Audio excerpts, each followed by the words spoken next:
Radio Samoa. تسليمة إيفاتون Amo. O mawhaiuna awina tu telefone mai Samoa. Ona o le lango mai ale ofisa malanga o le ADS Travel. Telefoni o iwa, tolu iwa, lua o, whaselau. Tolu iwa, lua o, whaselau. O te whaatarofo e lo tātou watunu. Tau alunga fo e le ngā ruenga o le nei vā yaso, iau si mai alau whaafonga. O le asfareide le nei lo tātou watunu ua mai ai le fitu aso. E te tau waiona whaasara lau whaala wa i tele mōrianga o whaato sina sori tū la fono. E mafua mai le whainga palo ta tele ua mai a. Mai tangi e valu na whauru atu i le whaamsinonga i le asfareide ua mawai. O nisi o ia mata upu o taunu mai mo le whaeroina lau tele o tangi e tolu ia. A sui sa tau wā. Mo le vaenga whaupu whai o le whaatua i le atua sa mo utasi. O lo whaasanga i sui na manu malo. O le vaenga whaupu whai e pui pui a ia te tau o tangata. Mai tu malo whaasale le anga lua. O vai maunga lua. Ma whaasale le anga tolu. O le fionga mangele se kati fia ui. Na se eile no fua whaasale le anga lua. O ia moria le sui na manu malo le tō whawa e lua centenary sa mau. I morianga e se furu male lua. O ngā i o inga sori tū la fono na ia whaatino whaatasiai mani sui. O lana komiti. I le ave leo tupe mai le se lau lima se fulu. Se lau tā la ma le lima se fulu tā la. I nisi o tangata pālota ma le wha moe moe. E tau ana wai le pālota i le sui na manu malo. E varu morianga o le ave o tupe i nisi o tangata pālota o lea i tū malo. Ai wha morianga o le ave o tāu mafa, ma o morianga umaia o tā ua, o le bribery and treating. I le tangi le suita wana se eide no fua o le tū malo wha asale le anga tolu, le sunga papali i li o lo i pola ta e o masipau. O ia moria ai le sui na manu malo, le tō whana mula uru papali i leota sami leota, i morianga e se fulu, o wha tō sina sori tū la fono, e ala le ave o tupe, mai le selau, fitu se fulu, lima se fulu, lua se fulu tala, i nisi o tangata palota wa morianga e lua, o le ave leo tupe ono afe tala i le nuu o tapu ele, ma le isi ono afe, na ave i le nuu o fonga poa.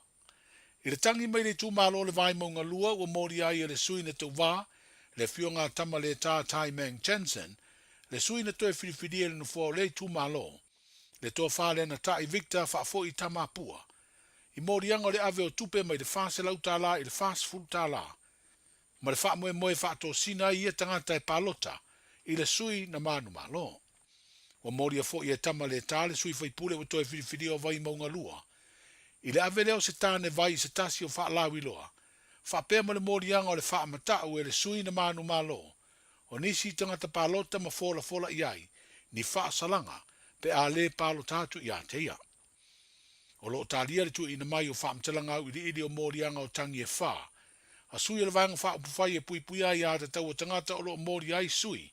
Na manu malo le vanga wha upufai. O le wha tua tua ili atua Samoa o tasi. Wha pena fo i whaamtalanga u ili. O morianga le sui tau vatu to tasi mai le tu malo o whale alili lua. Wha sanga le sui tau vana to e whiriwhiria. I le nufo le tu malo. Le fionga le minstau wha atuanga ma whai ngā whaiva. Le fionga fui mono ma yava tito a safo. Le aso sfuru lima le masina fo o kitopa, le vala unga mua mua, o ia tangi uma e valu. A o iai le vai aso nei le sui pāle mia o le tātu malo, ma lana usu ngā fono le tau au fianga lo na valu se fulu, o le fono wha le tau sanga malo o whaatasi o lo usuia, i le no fuanga tu tonu o lea wha laptonga tele o malo o le rolangi o lo i le ai o New York i Amerika. Wa wha ilo mai li poti o lea whono tanga. E se lau fast fururua atunu una palota. E lango li unga whono po o se resolution na malo o fatasi. Wa autu le tau fia loa le taua Israelu whasanga. I le vaenga wha tupu wha la velave le Hamas. Ma wha vai ina i loa ma se malo o tangata Palestina. O Samoa ma fiti atunu o le Pasifika. O lo au fia i atunu e se fururua e le i palota. Ai se furu atunu e au fia i Amerika ma Israelu. Na palota e te ena lea i unga whono a malo au fatasi. O fiti o le vaiaso na te nei, na whiro i eile pāle mio le malo ma le pāle mio Israelu. I le te talaino le ofiso le malo fiti, i le ai o Jerusalema. Ai o Samoa ma le tula I mai o le whainga malo fau a le wha tua I le tua Samoa o tasi. Wa wha iloa le fionga I le pāle mia, susunga la audi le mali e toa leo wa tea polata I Valfosi Schmidt, e tutu wha tasi ma Israelu o le nu o le tua. E lima atunu o le Pasifika o te ene le unga whono, ai langolango I le malo Israelu, o Tonga, Papua New Guinea, Nauru, Palau, ma Micronesia. E tolu se lau iwa sufitu afe valu se lau tā la, le tau o le mota fau o le wha malu o wha laptonga tu maoti le tunu o le sango, le ua mai a fausia se feso swani, mai le malo ia pani. O se maota le atapu vai tasi ia o ngā lea wha laptonga o lo ngafa, ma ngā luenga e feso swani ai wha laptonga tu maoti ese, o lo avea masui o le sango po le Samoa Umbrella for Non-Government Organization. O le whanua I waite le tai o lo iaida ofisa au tua le wha laptonga o fausi ai, le maota tu te tonu moa o onga po se training center. O lea fo I maota le a avea mano fuanga I whai ai whono tanga, mo sui a wai o le sango.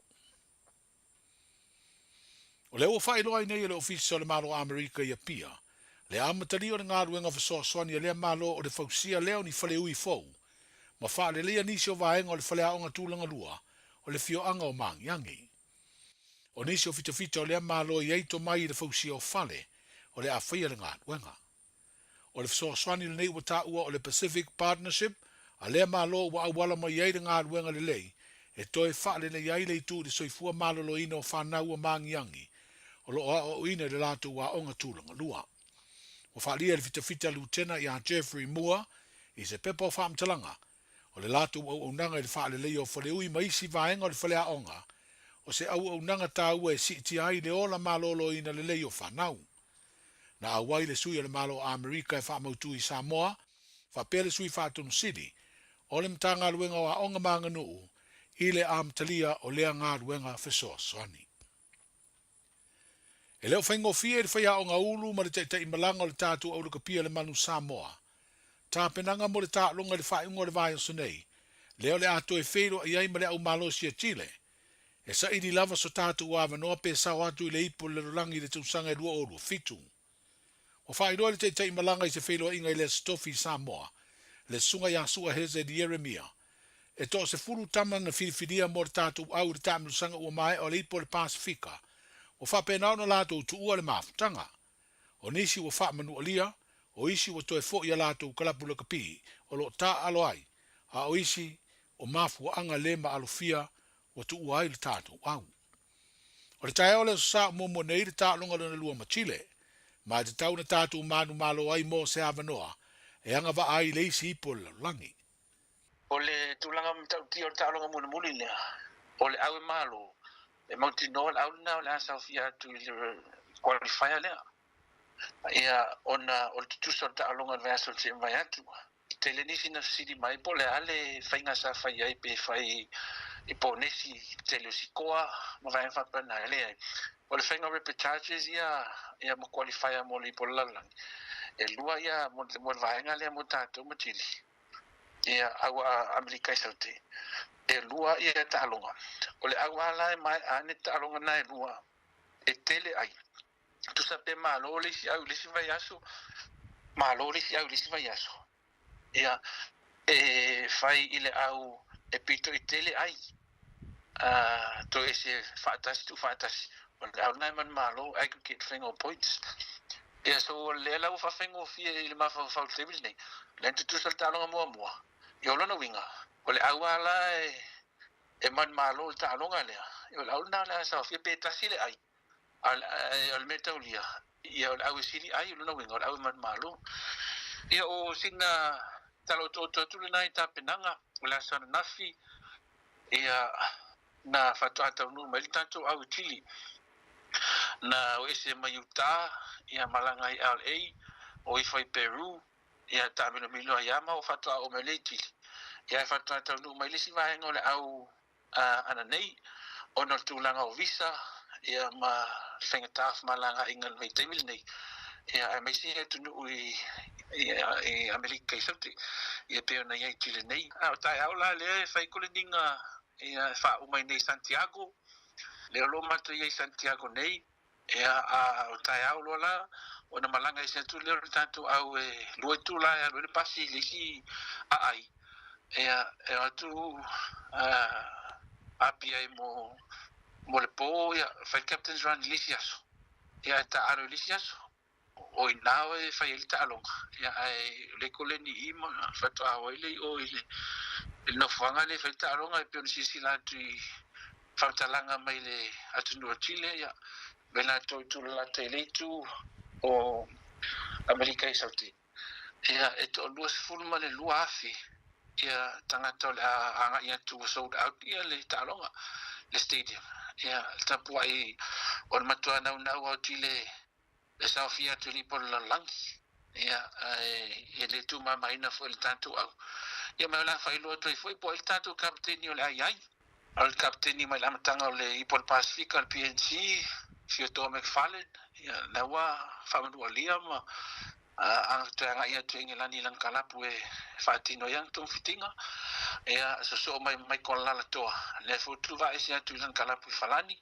ya te toya me lola ya na o nisi foi o tino matu o lo ia ya isi fai lo tu te me alo ia ya e pe on fatu langa ina li pole el fatu no lak pia la lang ya il tamu sanga pe ia Se finangaro te malanga le tātou manu Samoa, le sunga ya sua heze di Jeremia i se whātelanoanga. A o whaamautua i nei le tātou au le ai o Santiago, le laumua le tunu o Chile, le o le a whai ai le tālonga i le sā o lumana i nei, ai o le asto nai i le a tunu.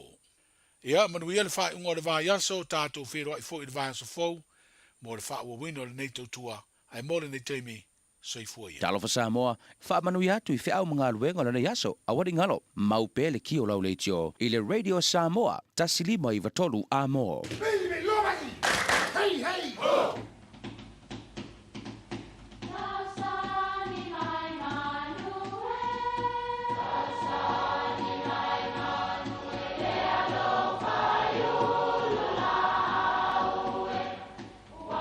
E o whanga manu i ululu o la au, awa e whawhanga i funga o la au. A o le tangata, e whawhanga i upu matala. O le mawhileo o alanga upu mamuanga ngana Samoa maona whaapongai, e a fua i lona si o mianga. O lona lea sao i le whaatufunganga o le iloa whaale aso, mai le tautua se ia o ina pule. O alanga upu mamuanga ngana, ua lantou mamanuina le tō whamanino a Samoa, mana tua fo'i, e tāo fitau muli le atunu. E maua ngalu tau, ina ua whetai ai ma ngalu fo'i. A whetau i le ngalu fo'i ma le ngalu o loo sawi tai, o na maua lea o ngalu tau.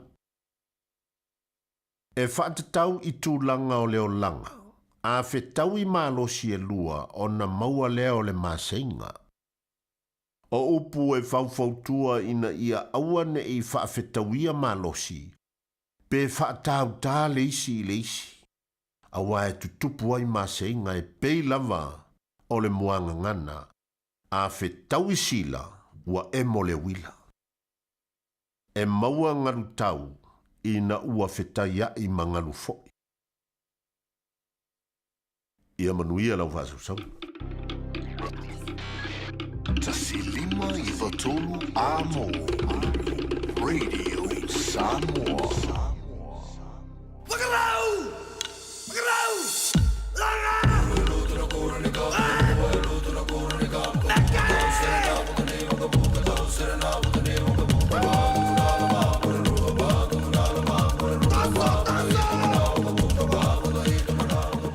O whalofa ma whaatalofa le tātou proklame le ne whawanga la fiafi i le whaafonga tapua i le tātou tinu umalo le soifua muruia.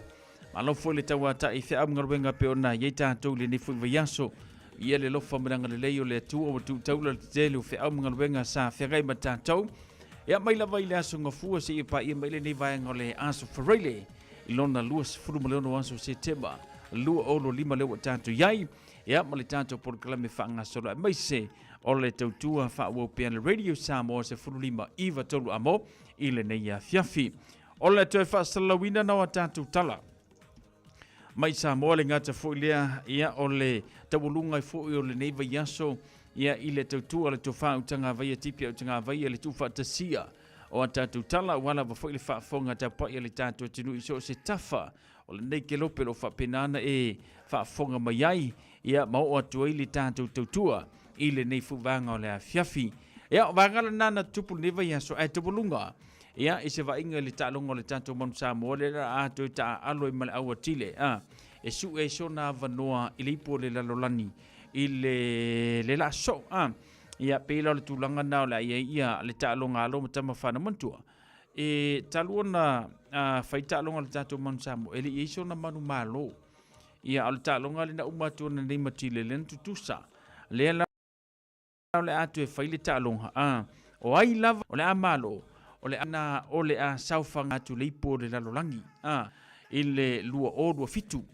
Ia, tūlanga na le o iei tapo ia le alo whaiva alo ma tamawhana o le tātua tinu. E ui ina ua makua i ke le lava se tūlanga o iei le whale tono o le tātua manu Samoa. Koe kawa leo lo mawhau i le mako aula kapi yaso ia. A mako aula kapi la yaso ia. A whai kore nginga ola se ko kere le au makamaka i kore nginga a wa aila leo ala mako au keminga so le ai le whakawhai ke la vea ai la vea fo ia ke whea koe e ave o le whalmai mole ko keli yo ia le ngaka fo ilia a whai kore nginga peia o le ka alo mala uperiki yo yo ma fo mai momor ko kele sa valivari a leo le awala ia la makamaka i kore nginga sa valivari a leo le awala la makamaka i kore nginga ai o lo i kaimi o ka longa ia mangkuala ko le nginga fai ia so farele ia fia so farele ia o riska ngaka la ko kuringi ala ko fa mangongi ingua ia ngo orole la so ko nga i fai ka longa fiu e fa ka ioi o ia so ko nga i wa ku iska ngaka wa isi awa wa makar ka longa o le mena fai la utala o ka ngaka la ngala ko ka fao mala ko makamaka ia kongi ku yele tes ponga ko mana fa ko ma ko au yasola o a fo ye kanga ka fo ye la ngoi fa ka me maka o lo loa ele a kore au ya kongi ku ye ile e alu kongi e fa a ko ma ko au ko fa longo ku la le ku langa le o ka ko mang sa mo ke miringi ko ka wa le ro ma fo fo ma ko au yasoya e ka su in kanga ka fa la vai fa a ko ile au ya le la wa malanga isitama ia la ko kala ia langa le mafai na tu ua vaenga le na mana tua a wilisi mai e kalapu ia le tamata alo e iai o na iainga a le usita ia la iainga ia masalo le a whaamuta ina malana kono kalaki ia male ia se le ni e whapenano sosuani mo ia mane ainga pena tūlanga le na lau to e wha maamuru waitama ia o le tātu manu Samoa ia la tau kalapu pei ona taa aloi ile nei vaitau. Ia, a oela lewa e malanga ku i Chile, ma lor ki ke valele, ma lo fo ile le malanga manguia, me siringa ua e o kule aku ngu o Chile, ia kui au se vai mai ka mo i kukongo malai e lo ai fo i, o oe ngana ua e kau ngu o kule aku ngu o Chile, ia fai e singa faafu. Ia le wo ai au e sali rola kapi. Ia o le levo ngā lewo i ka kore kemiringi. A montua o aso ia. O le tātou manu Samoa. Oi sole. E fai mea mai lunga i le levo le i ka ia au ia au se ka lia. Manga kua fai e inga wei o si a Samoa. Fai e inga au se ka lia i a Samoa. O kako players fo inga i ngawa ke mi makau kia. O le whakamala o kako ea lai o ngā kele ai alesi au. Ia mamalo isi aku ngu ia kako o kako players saya i lava ke mel Mount Samoa makau kia manga ngai o kako players au songa lave le lava kupe ko kongi ngai kama lewa kako wa o mele vai ke mingi e makau kia ku langa le ufa le kongo kako Mount Samoa o ile tatu tapoinga tatu talo ia malau tapoinga ina ia uri masao le talonga ia alo matama fana o le tātou tinu leo le asau ni te mura lantu talonga saidi so lantu vanoa ia mo le vanoa e whapena o nanga e tue leipo le lalolangi ia o lo manei ale ai ia o kako o le oso amarkia pula kari tulai mare tātou teimile wati lua sumare tasi minute ia ua te ale tulai fitu se vainga le tātou talo le tau ia o na whanga solo e whunu ne tātou musika sufi floi o le nei fui vanga le fiafi se fulu male valu tike rilo na mafan fana fatulanga ina mo tātou le so se fulu male whalo na manu lu na oso ana le la mo tātou na leila i le valu minute te i le ono maumali atu le lua se fulu malaiva minute tal fitu le fiafio le so. Langi le leile talo le tau mo tātou va ia foi le maka o le la i le aso na leila pitai na iei nisio temi na malolosi ma iei nisio savili ia maafi iei nisio vaenga o le tātou tinu. Aso tona i tai aus fulu malavalu tikiri sumaritasi lo na malulu langi le leile talo le tau mo tātou le aso atai ato ulu na timunga va solo i nisio vaenga faatase manai savili o le aafia le talo le tau mo tātou i le aso atai au. Saudi sa whainga malanga mo le tātou tinu o Samoa tautua nalo usango le mu e motorways whaasolo atua tātou o walala ui Samoa le temile nei i ave ta vale Samunda. Wale misia siaso ma se ta vale ki ko ilalo ia talo ele malo vale ave ta vale ailengi le senge. Lona winga tala tu mai mo tātou le awhai malanga i Samoa wa ilo usango le mu ia tu e foi me male manuia ia male fia ile tunu o lo e au mawai. Aso atai au pua oa ni so vaenga le tātou tunu o Samoa e matele lava foi ina langi le leile tulanga le tau. Luas furumariva tikiriro na vita whatulagaina, luas furumarilima lona maulalo pei ona iai. Se mai le tātou porkalame talo le tau ma se vainga le ngata i fale le ngata foi leo le kalena le whainga whaiva mo tātou. Sauni sau whainga whaiva le aso antai au. Au kilani marangata i fale, se fulu valu minute tele valu le tau sua ngata i fale o au kilani. Afa le valu le fiafi, ia po le poa tau la whapena ona to e solo to le ngata i fale o au kilani. Whanga solo mai le ngata i fale o ne hunga. Lua se fulu mare 5 minute te as fulu mare tasi, sua le ngata i fale o ne hunga, ia mau mali atu le lua se fulu mare 5 minute tas fulu mare lua. Le ngata foi leo mātou ine imanu kau het sa 5 minute ta sumare tasi le tai au. Sua le ngata i fale 5 minute te a sumare tasi le po. Ia ole atu e mau mari atu e ngata i fale o manu kau het. Ia ole ngata i fale o mori wai piti le whailo mai se fulu 1 minute ta sumare tasi. I le tai au a tai au le sua le ngata i fale mau mari atu 5 minute ta sumare tasi le po a tai au. Kalena lo whainga whaiva whamaisi vaenga na It's a Beautiful Pineapple le aso atai au. Langi le lei tai au whapena le aso sa, aso ngā fua, langi le lei aso lua wika fiolai, pau lava le mea o lou le iloa whangoka ma lou le iloa ka le ofe, o le a le maua i sa ui ai le aso atai au, via iloa whangoka, whawhiso ta i se uso, ia le vau polo yo elu unga po, o lea ma le whangoka, alangala le whangoka se uso, e fia lama, iyo. Ora kama le whangoka ofe le whangoka upenga ai lama iwe ia ele ngi lama fai le au ai paulo kanga kai lama le au ora kama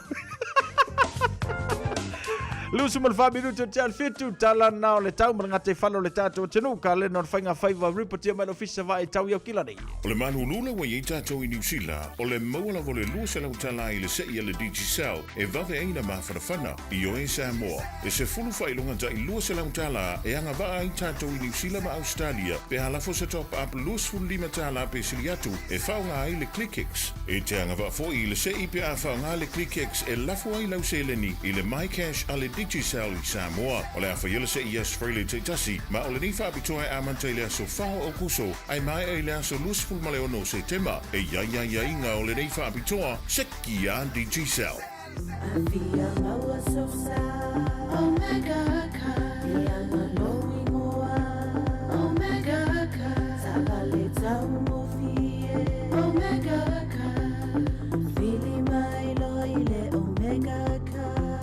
Omega Cars, lua selau Cavendish Drive i Manukau, po le telefoni o iwa lua fitu 5 tasi lua. Susu mai Manukau ne, Omega Cars, umalole keisi le Omega.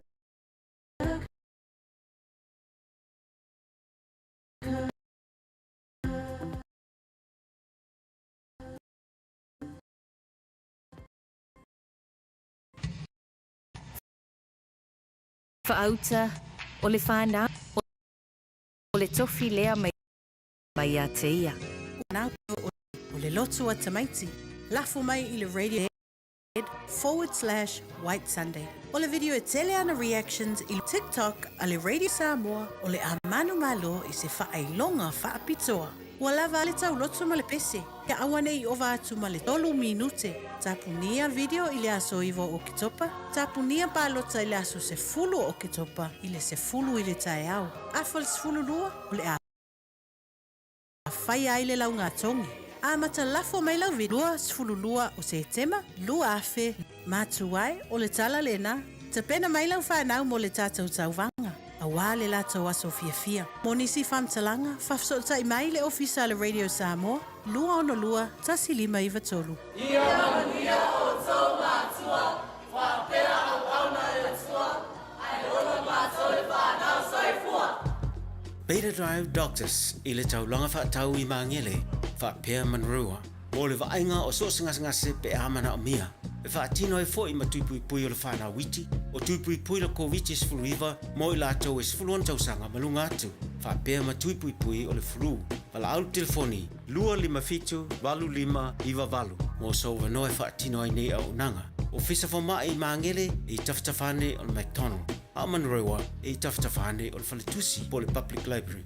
Beta Drive Doctors, Clinics. Talofa, we're the Katinas, and you're listening to Radio Samoa on 1593 AM. Lua se furu malvalu minute wa tele tu la fitu male tautua le Radio Samoa se furu 5 a mo. Ole taina le tanto pesele tanto te veva le ne fiafi. Fa talo fatu ne tanto bo paanga. Le mau mole tanto por kalame papa li sina lim se leo papa li se fu mruia papa li paanga masani le tanto por kalame. I lunga le tanto YouTube channel fa tele fa simai le ngata foi le Amelia Mikaeli so fu manuia Amelia pa mo na sa manuia fa ungalwengo le nei foi fa ungal vayaso brother weta su stay lunga le tanto YouTube channel malo weta fa mo na foi sa manuia fa au mangalwenga e ape oni le tanto fa ungal ne vayaso vaanga vai to vaanga ka no fa se uso fa pe wo ola kama isala e lu alo ke va ia kwale vai va mai alo fantu vaanga vai to fa tele Fantasi mai alo fantu mo o rua mangale ia au kafa. Jau se leva poro yelu o nga po talo fauso fa tele fantasi mai vai le ka vale ka u brother. Ioi, o le taxi ka u ele ku ila lola au alu lunga la wala. Talo fatu fo le tanto por kalame ya tiresa ene le mau male tanto tautua male tanto por kalame le nei vanga le fefi malo se fumruia ya malo foi le fantasi mai le tautua ale Radio Samoa se furu 5 tolu a mo manaya tanto musika mole manava ngaluenga fai le mulo sa pisilunga la wala ya le ngata foi leo to telo ila to fa pina o na malo lo mai se am ngaluenga o le nei foi vai yaso malo le ngalulue ya malo foi le vai ile nei fiafi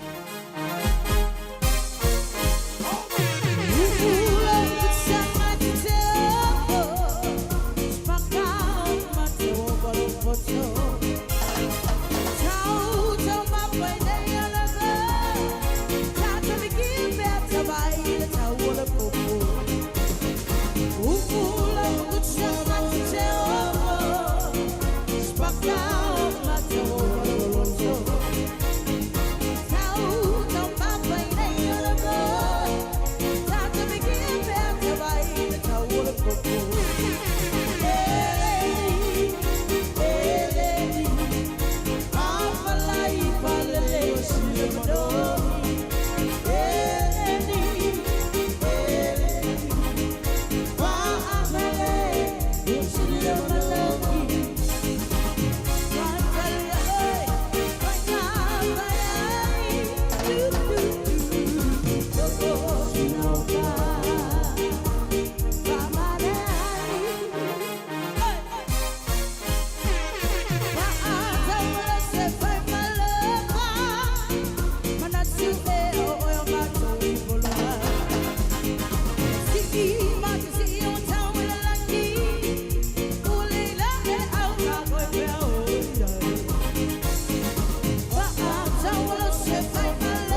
Nai whawhiwhianga seu whiwhiloi o le nei whai wanga la whiawhi male tautua le Radio Samoa se furulima I watolu amo. Ina watala titi la awhara fitu, ia mana ia tātou musika o mafule mana wanga luenga o le nei whai whiawhi. Ia, whatala whatu whani maloro si fumaruia le nei a whiawhi. Ia, whawhikai lava sau, whawhikai lava mole kaukua kungu ngei a whiawhi. A se awakuanga ia lo whaanga le sa granddaughter lea. Mai kai leo Amalia, Tanvasa, Sapela I Tuawai o Ranga Mankike. Ia a whaia wharanglongo mai Amalia le ngei kaimi I o le aso ngei wa a koilo ulua kapsanga. Ku ula ula vale, ai e kenge lelei mauska I yokamamalo ki ngā. Lo whaanga ngā e waku iau ai ngā umai Samoa, whapenge iau kilangi malaloi I tokoroa, ai sili ai lo whaanga o lo nena leo whelfani male ai ngā atoa. O ne anga maunga ke whaftai sau lofa mo lofa atu whani me sili nai maua lo malosi I sili nai maua lo malosi ia ma lofa atu whani ai mera koe sau whani marwhai oranga pese o le pese a lea whani e lenga lo le maanga walu sa o le whana wika fio lai Tula mali tatu te mila wanti lea ua Luis Fulima minute wa te aile tu la ona tale o le tu la valu tale tu la valu ia o le tatu por klame pe o masani ele te tu ana itina ia o le tatu fono te talo po le pray for you ia mali te tu ana itina pe ona masani yai Fatala fatu mo ena te whengai mga luenga malore ngā nunue Malo fwoi wha malo si whea mga luenga le neia whiawhi tātou le si whipo ioi O lo fwoi kā kounga ngā pongi sāfu ia ia vai le ko ngai moe e kamikiki Su ale kona ar kamikiki e moe ai Hanga wale se pos Taualanga mai I say e usu atu whai o se sua vai Aulota oto ma e tilo iai E ewa e se e tisoloa Aina e alu atu lea e se ainga O lomo fai se lotu ai fai e se tau saminga Wa e mo le manava na o si toia ina Le lale ua mate lai Ina Foi mai seu palinga Ma seu filipilinga E moni e a lava ita E te talanoa E te leiloa Mana tole tawalanga no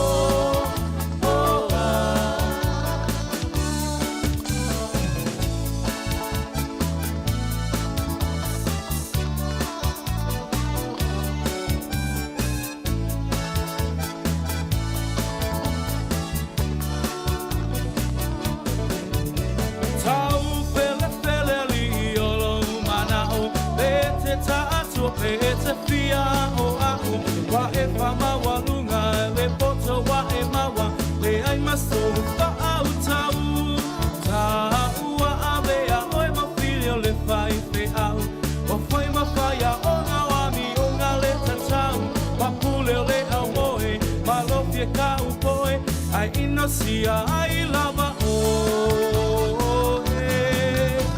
Ai mai sa whalinga Ma sa fili E moni e a lava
sau fili-filinga pe moni e alava ita.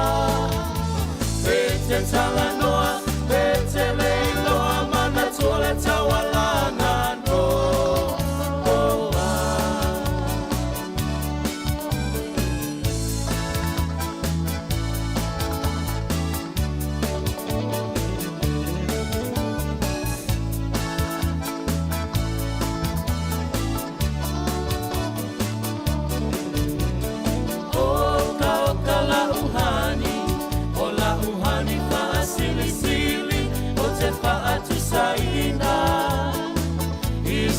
Pahela pi o se pisu pasili o se masike ke mai piti o sina sapasui o ni tamato manifi a fai lava uatonu lo fina ngalo tapa aipo ipo avane ile malo atua e tele ai le ti apolo te fai sau pepe ole pepe ole po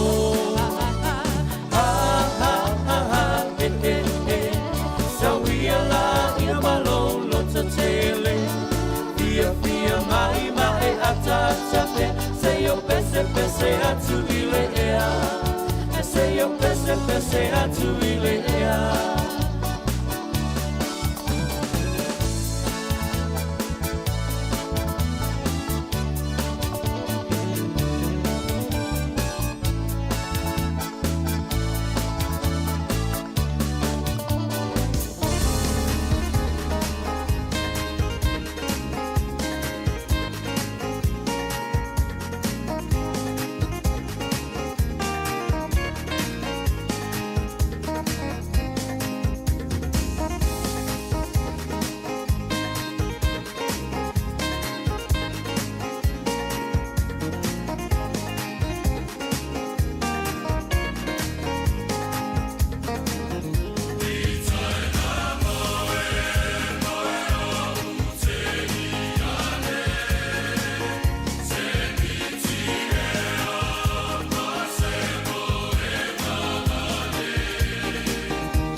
Lai whaafianga mai lea whaipese ia ale e whankasa loi matau a paula. Pe o nei nei e tātou whaafianga le nā i le nei whaivanga le a fiafi male tautua.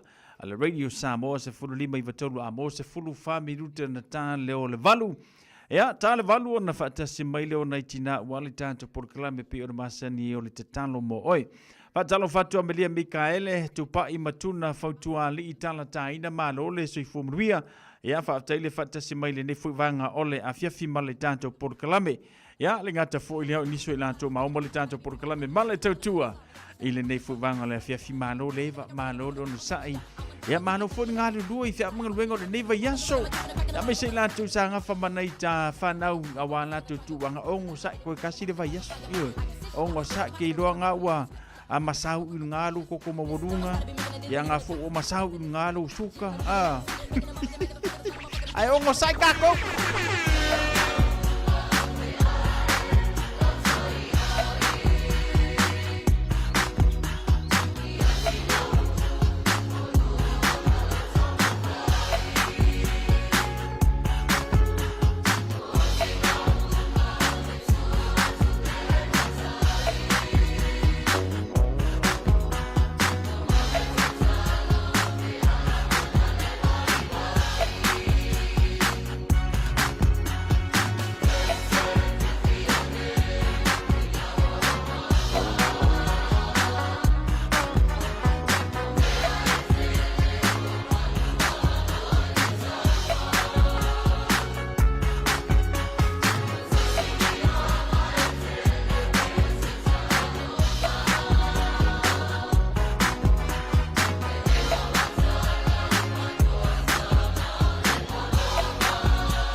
Whaauta, o le whanau, o le tofi lea mai lea lii.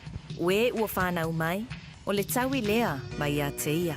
Ua la tamai lea so whapito mo le whanau. Ua amata foi o na tapena matua ma pese. Tamaiti, whaisa o ofu au lelei ma po e mai se video o lau tau loto ma lau pese. O le loto a tamaiti. Lafo mai i le radiosamoa.co.nz/White Sunday. O le video e tele ana reactions i lunga o le TikTok a le Radio Samoa o le amanu malo i se whaailonga whaapitoa. Ua lava ale tau loto ma le pese. Ia awane i ova atu ma le 3 minute. Tapunia video i le aso iwo o Kitopa. Tapunia palota i le aso se fulu o Kitopa i le se fulu i le tae au. Afo le se fulu lua o le a whai ai le launga atongi. A mata lafo mai lau video i le aso lua se fulu lua o se tema lua afe lua lima. Matu ai o le tala lena. Te pena mai lau whanau mo le tātou tauwanga. A wā le lātou aso fia. Mo nisi whamtalanga, whafsolta i mai le ofisa le Radio Samoa, lua ono lua, tasi 5 tolu. Ia manuia o tau mātua, whapea au auna e tua, ai ono mātou e whanau saifua. A whai o fuafua sa umolanga mo Samoa ma le Pasifika. A fio ane loa le la lao le R-Travel i le tasi malu 5 Great South Road i Manirua. Pa o le fitu lua o Shaughnessy Street i Papakura. Ma ua pase se pau. Wala au loa le R-Travel i le o lua lua whāwalu o. Pa o le o iwa, tolu iwa, lua o, whā o. Le R-Travel. 24 hours a day, 7 days a week. Radio Samoa streaming live on www.radiosamoa.co.nz. Lewa toe 8 minuto na tā leo le tū valu o na whatasi mai whailo nei tina wale tātou porkala me whaatulanga ino le neivanga la fiafi ia o le tatalo mo oe. Na ona ia uwha silanga lewa te numai ia a ole i si atu le tātou porkala me nei tina pei ona masani le lantu tua i le fiafi la so whareile o vaiaso te itasi ia mona ia tātou tatalo so soani mo i lantou lo whengai mamai o le nei fo i vaiaso ia ma le nei so i fuanga ua tātou iai. Mau filifili ma le tātou tusi o le songa. Awane ngalo sa lo mingo le tusi o le songa, whaatasi ai ma le lolo mingo le vau filifili. E mawai whaalupenga o Samoa i si sifo tutuila ma manua, o nisi o tāna tu o Samoa, o ala ngā upu le matawha i oia le matai le whaingo le whaale vlave. Pei o le whaapoiponga, ma liu le so singo a inga, fesila whaingo o paolo, si i whaaloalo whaalangingo i kalesia, ma le tele o le ngangana whaalolonga. Fitu si fulu tā lalo na tau na le ofisa lava le Radio Samoa i le tolu pā tolu ono Hopewell Avenue Manukau, e mawai. Mo nisi whaamatalanga wala au le lua no lua tasi 5 tolu. Lua no lua tasi 5 tolu pe tanga iane i le shop Radio Samoa .co.nz te whaimai i sau oka o a tātou tusi nā. O le whaasilisilanga mo i lanto uma, e tupunga mai a talataina nofo, maui mai tua tu inga mala talataina matawhanga. Ulutongia a leipata o a lala i Samoa, Amerika Samoa, ma so se tafore kelope. O le awhaia le tātou tala noanga lona lua. I le Church Alumni Cafe i le tolu anga i le 5 Teata 2 Row, West Auckland i Aukilani Nusila.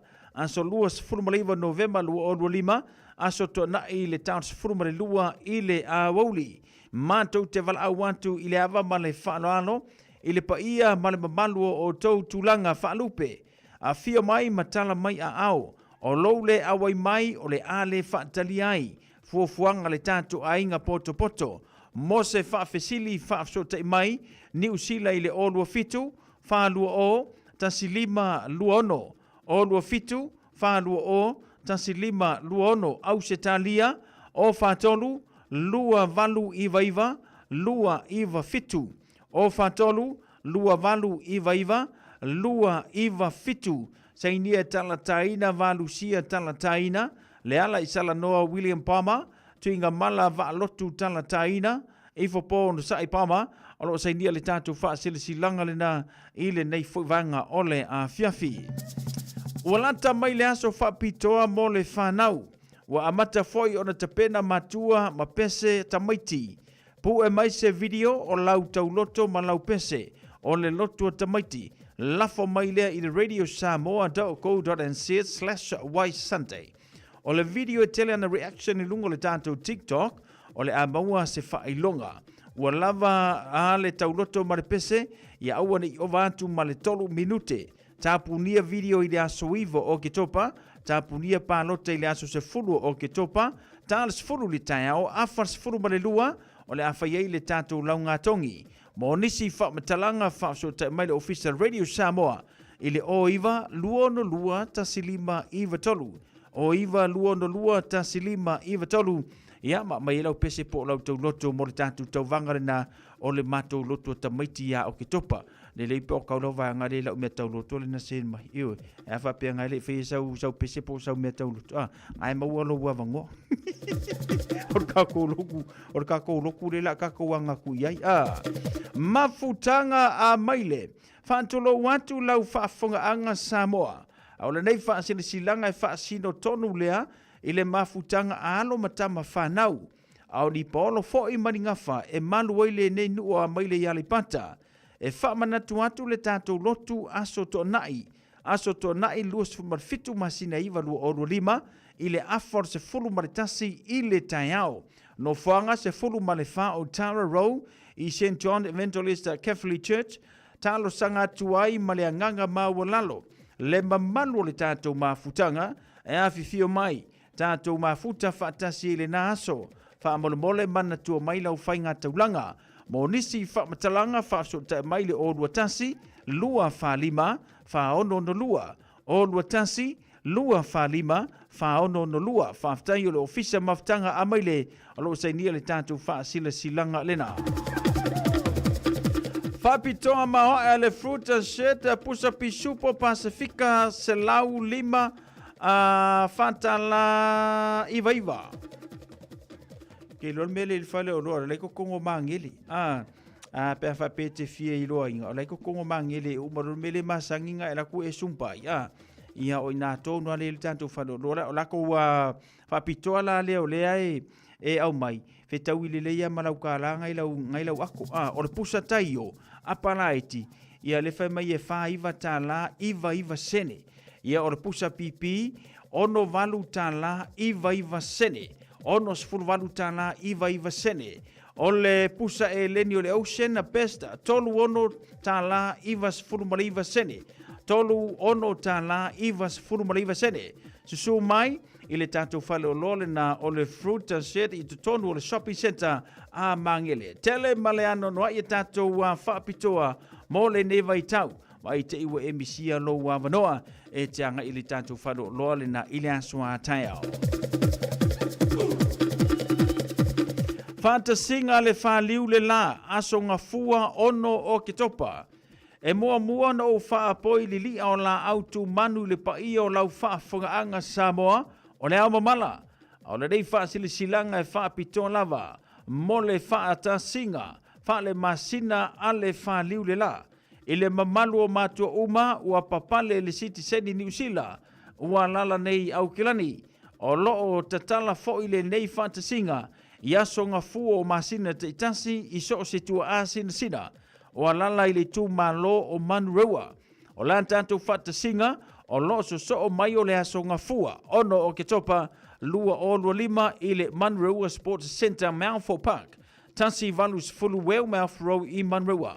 Amate le anfa se fulu le tau le tanto por kalame o le anga nuu o na so ai lea ma le tau maftanga mamafa i le se fulu ma le lua i le awauli ai fai u le tato bingo ia fa pe isi ta alonga ia e se itali tu le lua i le na fo ia so ngafua ia a maina yo to matua mai Samoa e fa ta fa ma feiloai mai si fo i tu asina sina i le naso o lo awa i fo i sui o le Asa Foundation e fesosoani malango lango atu i tua a matutua i le wha ngai o ioa o tau tālu sanga mo wha manuianga a le malo New Zealand. Wha mole e whai ta i la tātou wha tasinga a wasa tātou tau ma futanga mamafa o le awauli. Morisi whamtalanga wha afsotai mai le orua tasi ono tasi valu o whalua. Orua tasi ono tasi valu o whalua. Ia ma le tātou porkalame pe ona iai le nei fuwanga ole afiafi. Le leit se o te siaki aku i le sivaenga lea. Ia ona pe isi si tātou whaasilsilanga i te ua misi au tia te au. Au le ise le tātou porkalame nei tina. Mo le tātou porkalame to whaino le nei afiafi ole te talo moe.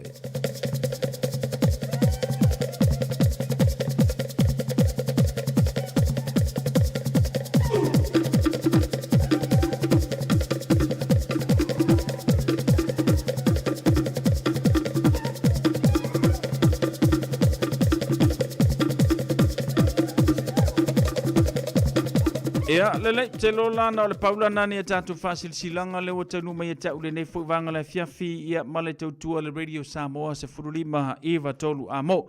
Tasi le mirute o te ai le valu. Whaatasi mai pasta mata Eva le au misipati.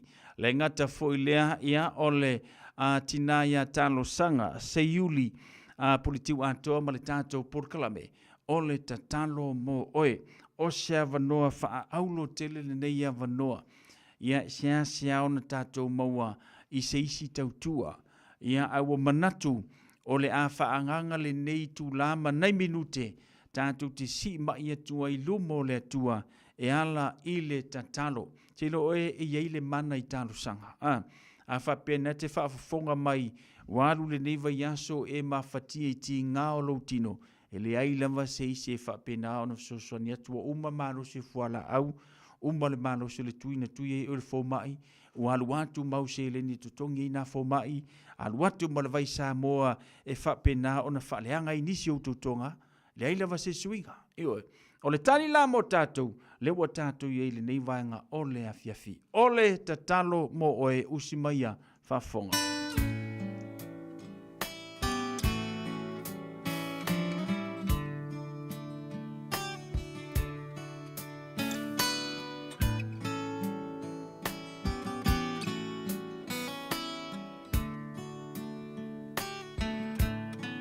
Mai le vavau I le whaavavau tu mau oe o le papa e le malue lue lo uolo maualunga o te sao ai mai le malosi o le itamai mai le vavau I le whaavavau tu mau oe o le papa e le malue lue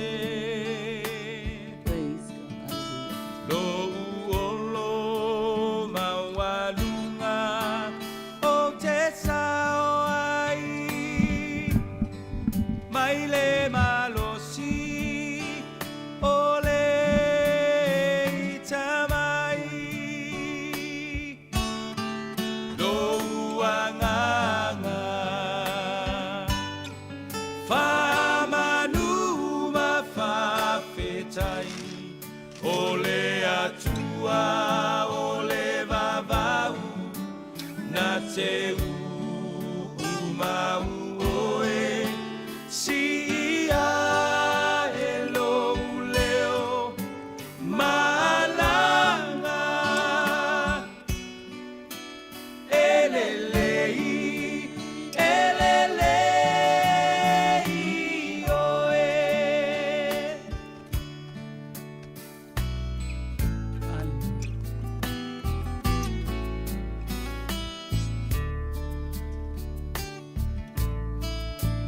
Malulu e mea uma moau Silafia e ia o umanatu Le tua le maunga, le tua le vanu Mua mua pea o lo le mea uma lo uanganga whamanu ma whawhetai o le atua o le vavau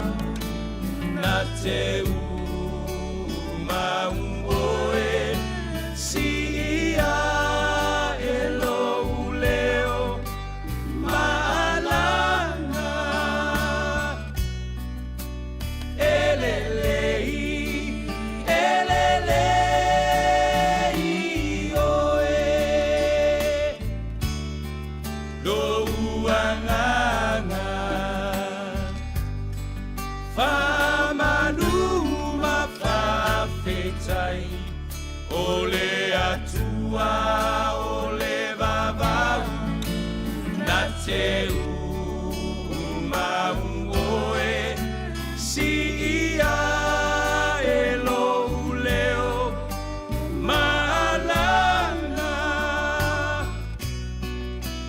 elelei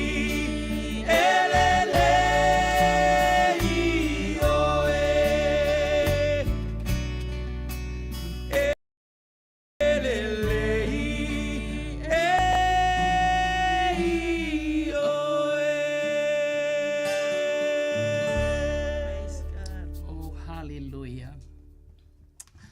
Amene, Alleluia.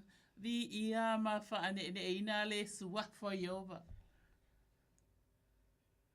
E matang o fia lava ia upu o le vi inga o le tua sa whapinana whaina mai. E, le li whai pese ele nei o fiafi. Amen. Whai mai. Elelei lava Iova. Amen. A wafoi. Elelei Iova e whaavavau lava lona alofa. Amen. E o atu lava lona whaamaoni. E lea tupulanga ma lea tupulanga. Amen. E au ngā tupulanga lava lea lofa ma le whaamaoni o le atua. Samoai. A o tātou mai tātou te sa ili malo atu i le atua ona o mana onga ese. Ia ai maise ai. O mana onga whaapitoa o le tangata lava ia e taluai. Ona e mana o mia lava e tusa ma le suafa o le tātou whonu tatalo o le tatalo mo oi. Amen. O ani mawhitianga o ngase. O ani mea tu ngā olo o iai. Alleluia. Pai mai la fionga pa ia le atua o mai uma ia tau o e mawhatia matinga ina ia venga. Amen. Alleluia. Pai mai o ia e ma lo ai tātou. Amen. Alleluia. O le leile na le atua sa moa o tātou. Whaalata. Whaataritali. Bala au atu iai a wafoi. O le atua e whaafonga to e tali tatalo. Ia whaatalo lo whaatu sa moa. Ile pa ia male mamalu. O le au whaafonga. E so se tu o le lalolangi o lo whapena. O na maua mai aile nei polo kalame. O le tatalo mo oe. Pa feilo i atu swapa man malo Yesu Keriso malanga luenga mana le ngang pa ia ne ya fiafi. Ta iva mispati. Praise the Lord. Hallelujah. Ia toa ona ne o tarsanga se uli pule. Tiu atoa. La whapena lona tu nā tu tamai tai atu loto. Sei whapena na whaita wina le afionga pa ia le atua le ne ya fiafi. Amin tatalo. Hallelujah. Le evangelia ama a Iohannes sumal whāron whai upelusu mai fitu. O te tui na atu ia te o tau le manuia. O lo manuia o te avatu ia te o tau. O te lea vatua ia te o tau whapeo na avatu le laulangi. Awale atu wale o tau loto awa fo i tau te mātau.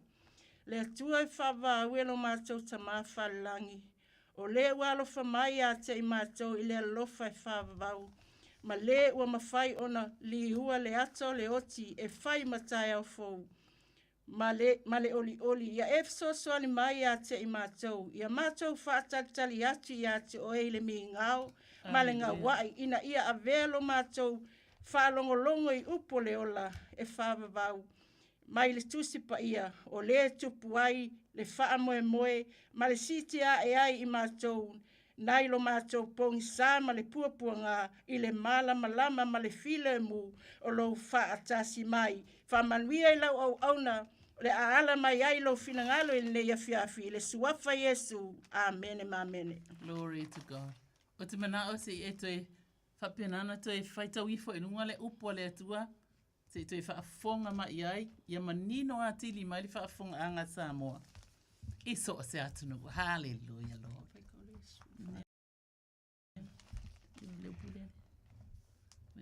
Mai le tus whaitau mai le evangelia Iohannes fulmal wha a olona whai upe ono e whapea. Ua whetala i atu Yesu i a te ia, o au nei le ala upu moni ma le ola, e le alua tulava se tasi le tama pe ali ui mai a te au, whamalia mai le tua le whaitau ina o lana whiong pa ia. Alleluia. Wa whaai loa manino mai e Yesu i lau susunga, i lau fionga, ia te oere whaletue, ia te oere tamā. Aleluia. Ma i tātou uma i le neia fiafi. Aleluia. Praise the Lord. Le ala. Amen. E te le ala. Praise God. Ai, e eita i mea pepe, ai ala i e pe vau, ai ala. Amen. E te le i ala e o ala o tā vale, o ala i lungole. Sami o ala i lungole. O le ele. Aleluia. Praise God. Amen. Ele mawhai lana o aile te o te le umo o tangata i ala na. Ai la le ala. E mawhai ona fisoasoani i ate. Oi fisoasoani i ate au. Fisoasoani i a i tato uma. I so o se whaafita auli. I so o se manaonga. I so o se ti ngā foi. Amen. So o se ngase foi. Leo feta la e Yesu. O ai. O au nei le ala upu moni maleola. Amen. Ale fai mai. O ia o le ala. O le ala i loa ai, o le ala i savali ai, o le ala i whai malanga ai. Aleluia. Ai le ngata i lea, o le ala, o le ola. Praise God. O le ola foi. O le upu e moni. Amen. E ola i nei. E ola i foi le ola i whavau. Tala la tuspaia, tala Yesu, whai mai Yesu. E lea lua tu lava se tasi i le tamā. Amen. Pe ale u yati ate. O Yesu o le whai tuto ai le ala. Amen. Amen. Praise the Lord Jesus. E se la le lei o le nei ala. Amen. O le tele yo o wala na saunia ele ala le nei. Ina ia mawhai ona e sao ma o sao atu ele ngata ina e sao ma o sao. Ai talia lo mana o talia lo mana o ai mai se ai. O mana o ngā whai ngata. Amen. Aleluia. Mai lunga lava le nasa tauro. Na langona e Yesu ke riso le tinga ma le whai ngata. Aleluia. Ai nau si ta ia Yesu le fina ngalo lona tama. O lona fina ngalo. Ia whapena ona e soifua ma o wola. Amen. Praise God. Praise the Lord Jesus. Pa mai Yesu ua maea. Ua maea sa mo ai o fia lava na ti whaafonga ai. Whaafofonga mai ai. Pa mai Yesu ua maea ua whai le nei mo oe. Amen. O le ala la le lena tātou tā ua nei.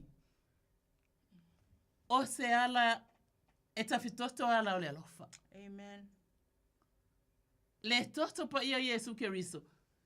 Whapena lava o na malingi mai lona tu mua i se o atu i le alofi o ona a au. Whaelo ia i tātou. E le aiso uma whatianga. E le mawhai ona tangomia e le alofa leo Yesu ke riso. Amen. Aleluia. Pa mai o au nei le ala upumoni maleola. Praise God. O le ala e moni. O le ala e ola. O le ala e sao. E ola i le olanga nei. E ola i fo i le ola e whaavau. Amen. O lo fina ngalo la le fionga le atua ia i tātou. E tātou tō atu la fiafine i le ala. Amen. O le tātou purkalame ia po le tātou ma sani fai ia fiafi whapenei. O le tatalo mo oi. Amen. Praise God. E o lava ia Yesu. E ui ono ia o le alo o le atua. A o le imaliu Yesu Keriso. Na ia whai ale whaata ita ingal nei. Amen. Aleluia. E a whio mai Yesu i taimi ona pupuanga. Aleluia. O lana te talo. Ai sau. O la lava i momoe ia lea. Lea uso. Amen. Mailo Yesu ia momoe ia pea uto. Ai ole le leila lea o Yesu. Na whaia ia maea. Amen. Whaia ia maea lona vala awina. Na whape nao na iau sita ia ele fina ngalo lona tama. Praise the Lord. Amen. Ona ele ai lava sita se mawhai. Ona whaia. Amen. Aleluia. Sana. Whai mai leo le fionga le tu olo watali pelele na. Amen. Mai ia o tau whaalongo ia te ia alela o whai mai Yesu. Ela ila sita se alwatu tama. Pe ale wi atu ia te. Amen. Ia Samoa. Ia, ole afa penanta tu sa union atu. Ole aso mana ongo iai. O ani mana ongo o iai. Aleluia. Pete te lepe la iti. Aleluia. Tatou sa ili malo pe ili atua. E ala ele suafa Yesu Kiriso. Amen. Aleluia. Oh, praise God. Ia, ale o vava ai atu. Turoto i o whapena ona. Mai a tatou kol. Ia whatalo whatu tatou wala aulunga le laina. Ia sauna mai. La galo whaku ia ke o lua wharitua o whawhenga inga. Te alwhani le ilungo le lainga mlo whalo alu lava. Malo lava le. Ngā lulue mon ngā luenga le tua i pōa sakarai le kai kasi. Aleluia. Alo whai. Ia sauna whai alwhani. Ia wale le ia o wala ua ia ke o lua wharitua o whawhenga inga. Sa ulwhale mai. Ave au pōle a sa ngā inga ilo ki ngō mō lima. Ki ngā a kōmo vai. Lo lava whafonga le kungu. Aleluia. O ke a mai le asolulu. Ia le o whekau i fwoi maraka ko Paul Kalame. Ia le o wala ua kuai. Ko e a ulima i e ki ngā. Ia e. Ua manguia lava le alo whale e kua. Pe o le alanga o wala o koi se kaloa e mo silo makua whi alfani. Ura whalo alo lava e ke o lo wharikua o whawhengainga. Amen. Aleluia. Ia wa mau atu lau siu fonga whalawhani o oe o le tamaitai o le malo le atua. Aleluia. Le awa maia se upu mai lana fionga pa ia. Petalai lava Yesu Kiriso ia i le mātai o sfulma tasi. Alona whai upu elua walu se o tau tasi. Mai i o tau o mai a te au o tau umalawe tinga ina mafti a venga. O hao fo e malo lo ai o tau. Mai i o tau amo ina la uamu. Mai i o tau wha o hao i a te au. Awa o auleanga malu ma le losto maulano. O na maua ele i tātou le malo o longa mo tātou wanganga. Wai awengo fiela nā mo o lana awenga fo e mal mai ia. Pesta lai Yesu a watu la wamo i a te ia. E maila nā mo e mā i a te oe. Tātou te talo. Lo mātou ta mai o le langi. Wa e sila fia mana onga lo wa fine. Ta mā sa i le fale mai o ia. A o wa ia vili mai i hati oe, o loo wala au mai i hati oe, ta maa whao ngā ina i maa ua, a oe lava e hoble ngā luenga. Wa e whetalai li Jeremia, tolu whai upe tolu. Wala au mai i hati au, ona o tali atu lea ma o whaali atu o mea titele ma le whaingatau. O mea mātou tele iloa, a o mea o sauni e lea tua mo lana whanau e alofa atu i hati oe. Whe alofani, wa tali lea tua i o mana onga, ta maa, wa iaila na wha malo longa i lo tino. We believe, we trust him. O ie ona le upu, o ie ole wha malo longa whalafani, o oe ole a whawhine o le atua, wha manuia le atua, wha malo lo mai lo tumua, se pa ia le alofi ona vai, wha manuia le nofo alo, wha manuia whi au mga luenga, wha manuia foi i awa onga wa tu ua lato wa onga tama, i ale vi inga male wha manuia foi ato i lo suafa Yesu. Amene ma amene. Hallelujah. Glory. Tai lava moli atu le. Aftai tele lava te oro fortua fa fenga tu sai mat pokalame. Ya taimi foi tu ai nga luenga sua tu ilungo le ala. Lo fata tari mai sunga fa fenga inga male ainga. Ai mai sena i fa nau. Ya wane ya fese tu ai le ala. Ai lo tau nu le lo fata tari mai. Vi ai le ali malona lo fa malonga na le. Malwala watu le felfani mal fa aftai lava. Manuia lava el polo fat foi a sauro tiute mai ile nei po faftai soi fu lava ia manuia po hallelujah tai lava hallelujah ia fatalo fatu tatu bala ulungo le laina saunu mai ia malo lava soi fu ko ma kanga ia o aulie kispongi auli ia se kwa kinga ma ko e kongu mo ko la inga inga ya sodoso matama ya pipo manie ya pero kinga ya upuma ha wili konge ya ma ko inga marama hallelujah kaya mbara bango muye po hallelujah le yo ole tu e faftai fo i ona o se tamai e tau ngolongo i mana onga o sio ainga praise God pai mai le fionga pa ia le tu el matai e suru fai pu momo. Wa wala a watu o ia. I ona so. Amen. E wha apena, ona wha ailoa atu iai. Amen. Whai mai ona tutu atu lea o ia te ila tō. Amen. Wa avatu e le pule e Yesu. Whai mai e whai ai le ngā luenga, e wha atonu ai i mai ma mea umalava e wha lave i le soifua o tangata. Praise God. O le mata iona sfulu, whai upu mua. Praise God. Ua vala a watu ia i iona so. Whai mai ao sa uni atu i lato. Amen. Whai mai watu le e ia te i lato le pule. Praise God. Watu ia te ia le pule. Ia nganga le anga uma o mai o mea ese. Whai mai e tutuli ai i lato. Ma wha malolo o mai uma. Ma mai ti ngā. O ai itu ai ngā ngase o lo pena o nā whātia ai le soifua o ta māma tina leana e tā ua mai. Amen. Alleluia. I lau te talo. E le olilo la le sirwhanga le tua, a le upule le tua. Amen. Whai mai, olo ia te i tātou le pule ma le mana, e whapena ana tutuli e se ina, i ma whaale au ngā ina, ia ngā luenga i e tau mawhai, le te Apollo, e whaonga. O i tātou o le whanau o le tua, o ia i tātou le pule ma le mana. Alleluia. Suwafa manu male skeriso, le atua wha amole mole. O i lātou uma, o le ainga o lo watari i a laulina tā ua mai, o e mātutua, o tina, o tamā, ia po o le tupu tu upulanga o lo iai i te tonu o lona ainga. Se i o atu i se o pito i titi, pa mole mole tamā, pa iane pa iatu, pa ifo iai. Amen. O a au alofa, a au wha mawhanawhana, a au wha malolo, i le suafa manu malo i skarisa o vatu le fia le file mu. Amen. Le oli le li ialo mātou atua. E maua le ia te o Yesu. Pa afta i tele. Whamani o tele lo atali ia lauli. Ia na fuafuanga whai o lana tautua o lo whai te tono le ainga. Ia o afuin whi au mani ngaluenga o lo whea ngai ai mai. Leo pui leo lufafo ma leo lufale. Wha mole lava te mai ala ia Yesu. Amen. Amen. Ya, ai ke vera, magui ala mai po. So fula auli. Sai po. Hallelujah.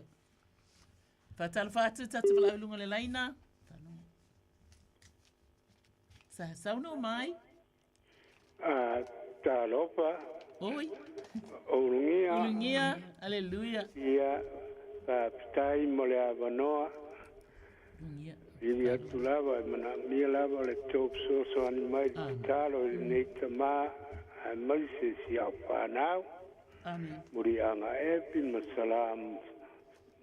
Saya ia Monica mkuste malo longa wa onga ni vaya. Ia mai se foi rungo awala olo. Peo ia le pa now nei time. Alo fa mapui rungo awala. Pa taunuina mai ele manuia vi ia i pea le ia tala atu lea tamane. Amene. Ia le ia ungia. Le au mese upu mai lana fiong pa ia ele perfecto Isaia. Amen. E fatasi alon fai upus fulu. Awa e te fefe awa o te iate. Oe, awa e te pai awa o lo tua. O te whamalo sia oe, e moni o te sosoani ia te oe, e moni o te tau fio i lo lima tamatau, e iaila nā mi o tonu.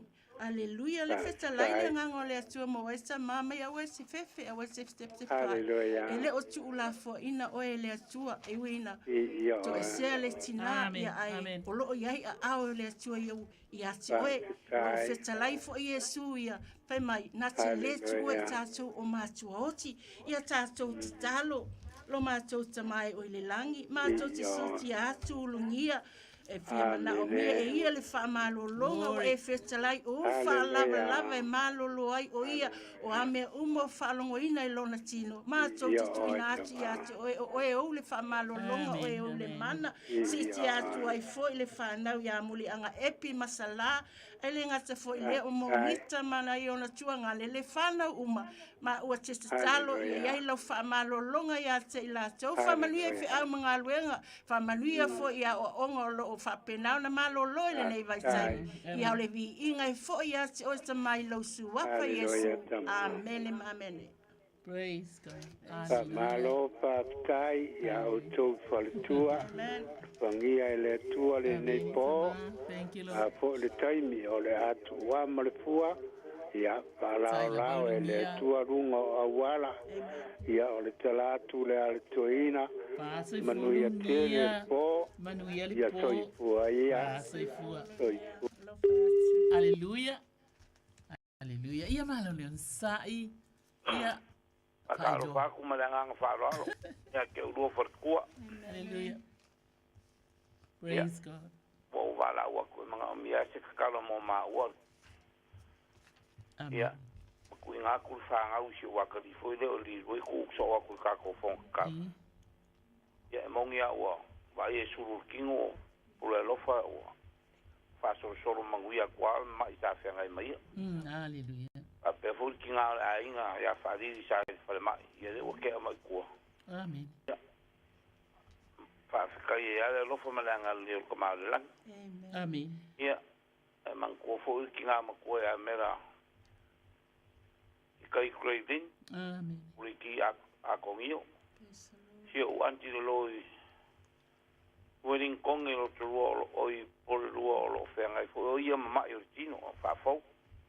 Amen. Ya le nga kai de o ko finge sa mo ya yang simon. A pe fo ile uso la ki a fon ki angel ko lo ma fa nga. Amen. Ya mar ki nga ma lo mang ma lo yu ko la fo i mo ngo a ko lo. Mga mi ala wala se kakalo mo si o mako wa inga ma le fa nga. Amen. O le wala wa ku le wa va ma lo fa lo alo. Amen. I te lo oi. Praise the Lord. Ma sani le tu ilo. Ilo si fonga ale a. Mene. Aleluia. Fai mai la le tala te malo ta vita lo wanga ngai. Ye fa manu ati a Yehova. O mea o ma foi o te tonu ia te au. Ia fa manu atu. I lona sua whapaia.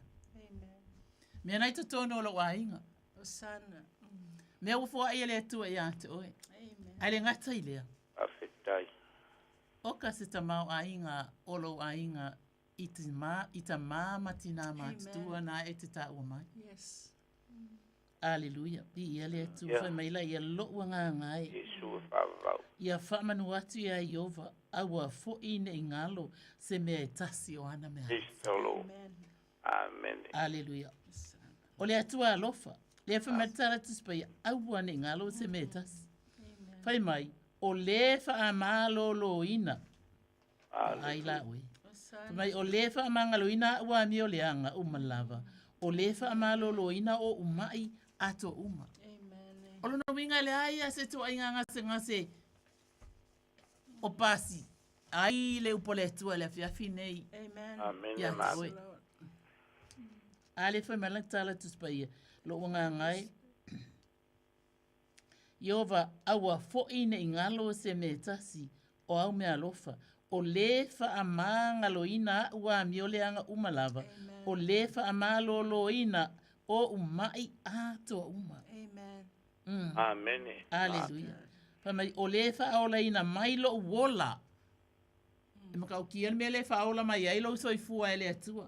Amen. O le whaola ina mailo uola ai le tunga mau. Wale ai se vaenga whaingata e le o iai le fola le atua ia te oi. Aleluia. O maiti ngā, o alava tu ai ngā ngase, o le a foile tu ai ngā matua o iai le soifua o ta māma tina. Aleluia. O se o ainga, ia le ofeta lai le atua ia te oi. Whai mai, o le whaola ina mai lo wola ai le tuunga mai. Aleluia. Whai mai laia, o le whaapale ina oe i le alofa, ma le alofa muti vale. Amen. E kele ko inga pale ngela lang, ai te oi po le al pale kup, si le al pale le. Ma mai o le whaapale ina oe i le alofa, ma le alofa muti motivale. Aleluia. O le alofa lea. E le ngata ina ola ele lalolangi le nei. Aleluia. Ai whapena aona e tu mawai lo wanga le lei. Mala wami o le lei. E pale ai fo i oi le langi. Amen. Ia. Aleluia. Ia lo mātou ta māpa ia. Whaftai tele lama mola ua fionga pa ia. Amen. E le ngata i le tamā. Ua whapena ana wala au mai. Aleluia. Ai au ngā fo ia i mātou le nei upu. Amen. E whapena ai ona sa i dia tili pe alo mātou. Ola, ia mai se fo, le soi fo i lātou oi ole o whaafonga mai. Ole tā ua ia tamā. O awa fionga mamana. Ele i te i tu sia nei upu mātango fie. Male tamau a inga. Aleluia. Aleluia. Male loloto. Male lau tele, ia wa fionga pa ia, olo fina ngala. E o ina ai mātou. Mene. Ona o au fionga foi. E olai nei. E olai foi le olai whapavau. Amen. Ia whaftaila bata mā. E alai lo sua. Fa Yesu. Amen. Amen. Amen. Amen. Afkasanga moria moringa ia inga ma. Glory to God. Father. Amen. Poi au ai ngā koa ia e. No whangiere kua lau luanga luanga whikai ngai pō maru. A mai a ia kariu mao kamalawa. Ia iei whamungianga re koe a ke urua maru. Ia le whafkai a kure ia ke urua whakua maru whāra lava. Alleluia. A soi fua ia. Fa soi fua. Le au whaftai lava o sana. Whafkai. I whaataro whātu tata wala au le laina. Malaula on sai. Talofa. Talofa. Alleluia. Whaftai lava mo le avanua tanga ma. Alleluia. Oli. Oi whale ngō si kengi lea ke luko lua mai. O mata iwa. Oi a whea mai. Ele o sau ia. Ia, oi. Ele o sustain na o le ie sona. Ele o sau a lesi. Ele o sau a lesi. Oi. O lo me la e. Ia. Whapena na ngase ia lo mi. Tui titi a sau lo mi. Kura wha. Ia mati kengi ngā o waile sa kakalo mani vato le ma o mi. Ai mai lo mana onga. Ia lava mo kalusanga. Alleluia. So i a o uso pele o kalusanga. Ia mele so mo so makua kalusanga. Okay. Amen. Wakile alo lo makua lo leva ngo fokaska. Ia. Ai kukusa o maka ko. Lere tatele no fa tota si no fo mai su. Eso mai la que la cosa que le fia scali o fia go qua ni mele Yesu. Ia saulo lo mana ngala ngoleo mai tatou call my dear. Ia storytelling. Every time is all Friday lo fia que vilia qua e mo ele lo que le mal fia mo. Awa o o ko mangale lungo por kala mele tal tanga mga kinga po ngai usukele la kelito. E sile lo pole tua wa la e si wole bo fai ka wai mai hi ka tanga. You are the daughter of the kingdom. Hallelujah. Noi a wole fai le finga ngalo me tam fai ko le me ka kalo aka tanga. Amen. Ia ke vire ko e mga mia pe ka kalo mai ya i ka te ko i male. Singa mga so la Cristo ngai le wole. Levan sa ni tumata iwai. Kalo mai tia fa ngau. Ya hallelujah. Hallelujah. Mai sa le le o giloku a fai do a inga ma wo ia le akikano ia.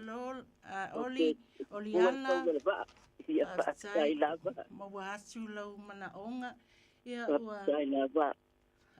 Le salamo le a mose ivas full maltasi. O le nofol me lilo iai le sisli ese. E mau o ia le paolo leona le malosi malava. O te whape atu o lo malu ia malo olo. O lo watua o se whaatu o tua ia te ia tāta talo. Aleluia ta mawha whatai tele lava mo oli. Aleluia, e vala au mai lava oli aso umana I loa o loo soifua o Yehova I rai Yehova o feta Yehova saloma. Wawa e feta laile I remia tolu fai upe tolu vala au mai a te au. Ona o tali atu lema o faali atu o me te tele ma le whaingatā. o mea mātou te le ilo, o mea ua e saunia, mo lana whanau e alo whāti ati. O e whamanuia ia oli, aleluia, lo e whetalai ai fo i le Filipe whawhai upe wha, ia o tōli oli le li e leo no, o tōwhai atu, ia o tōli oli le li e leo no, ia i lolo toang malua tangata, a wā ua lata mai o ia, whamanuia ia oli o na mana onga whamalo loi le tino ai sili lo na nganga, e vava ai atu ai atu, o e whamanuia i lana whanau, o nisi o lo fea ngai male tala ina lo fina whamanuia i alu atu male mana lau whamanuia i fea mga luenga le whanau whamanuia fo lo whaia ngā malo longa le whanau tama ma ua te tui nātu i loma lau a fio whamanuia i a oli o lo nā nganga e nau atu i atu o e pe o na nau le eilai vai tawhi whamanuia i a oli le suafa Yesu amen e mamene Hallelujah. 100% you lo langa la ke buto e talo tanga mati so le na amen pasta kele la mo se talo lo fa fonga se lo leo le tanga tota wa pasta la ba manuia le tua haleluya ia sai la oli mo familianga ia le tua sai la mo talo ia pa so haleluya ia fa talo fa tatu wala au le laina sauno mai Aleluia. Aleluia. Ia. Tolu fitu tasiiva. Tasilima iba tolu. Tolu fitu tasilima. Ia le wasa vala au sa no mai. So foi até tu fatua. Ta lofa. O mire at famon mole la mana mia se ta sanga mo se tamare. Lelo ato tol malos. Famon mole lava. Mai tuanga ne fu sa moro. Mau en maio tino. Famon mole la mana mi se ta sanga mo la wa famon mole. Wai lu sua fadia? Sia. Sia. Ia. Sia. Ia. Ia bia le tua. O lau sa ili ngā malo. E tātou te ofa atasi ai ilu mo le tua. Ia. Me tala atu spa e tō rupe tō tōru. Amen. E pala wati a te ia i se mea tātou te mana na oai. E tātou loto ngata stasi e whamena te whaia lawa. Amen. Aleluia. Whai mai, ia o tō vivi ati ia Iova. Vivi atu o tō ia Iova. A wā ele lei lava o ia. A wā e wha ababau lava lo nā lofa. Amen.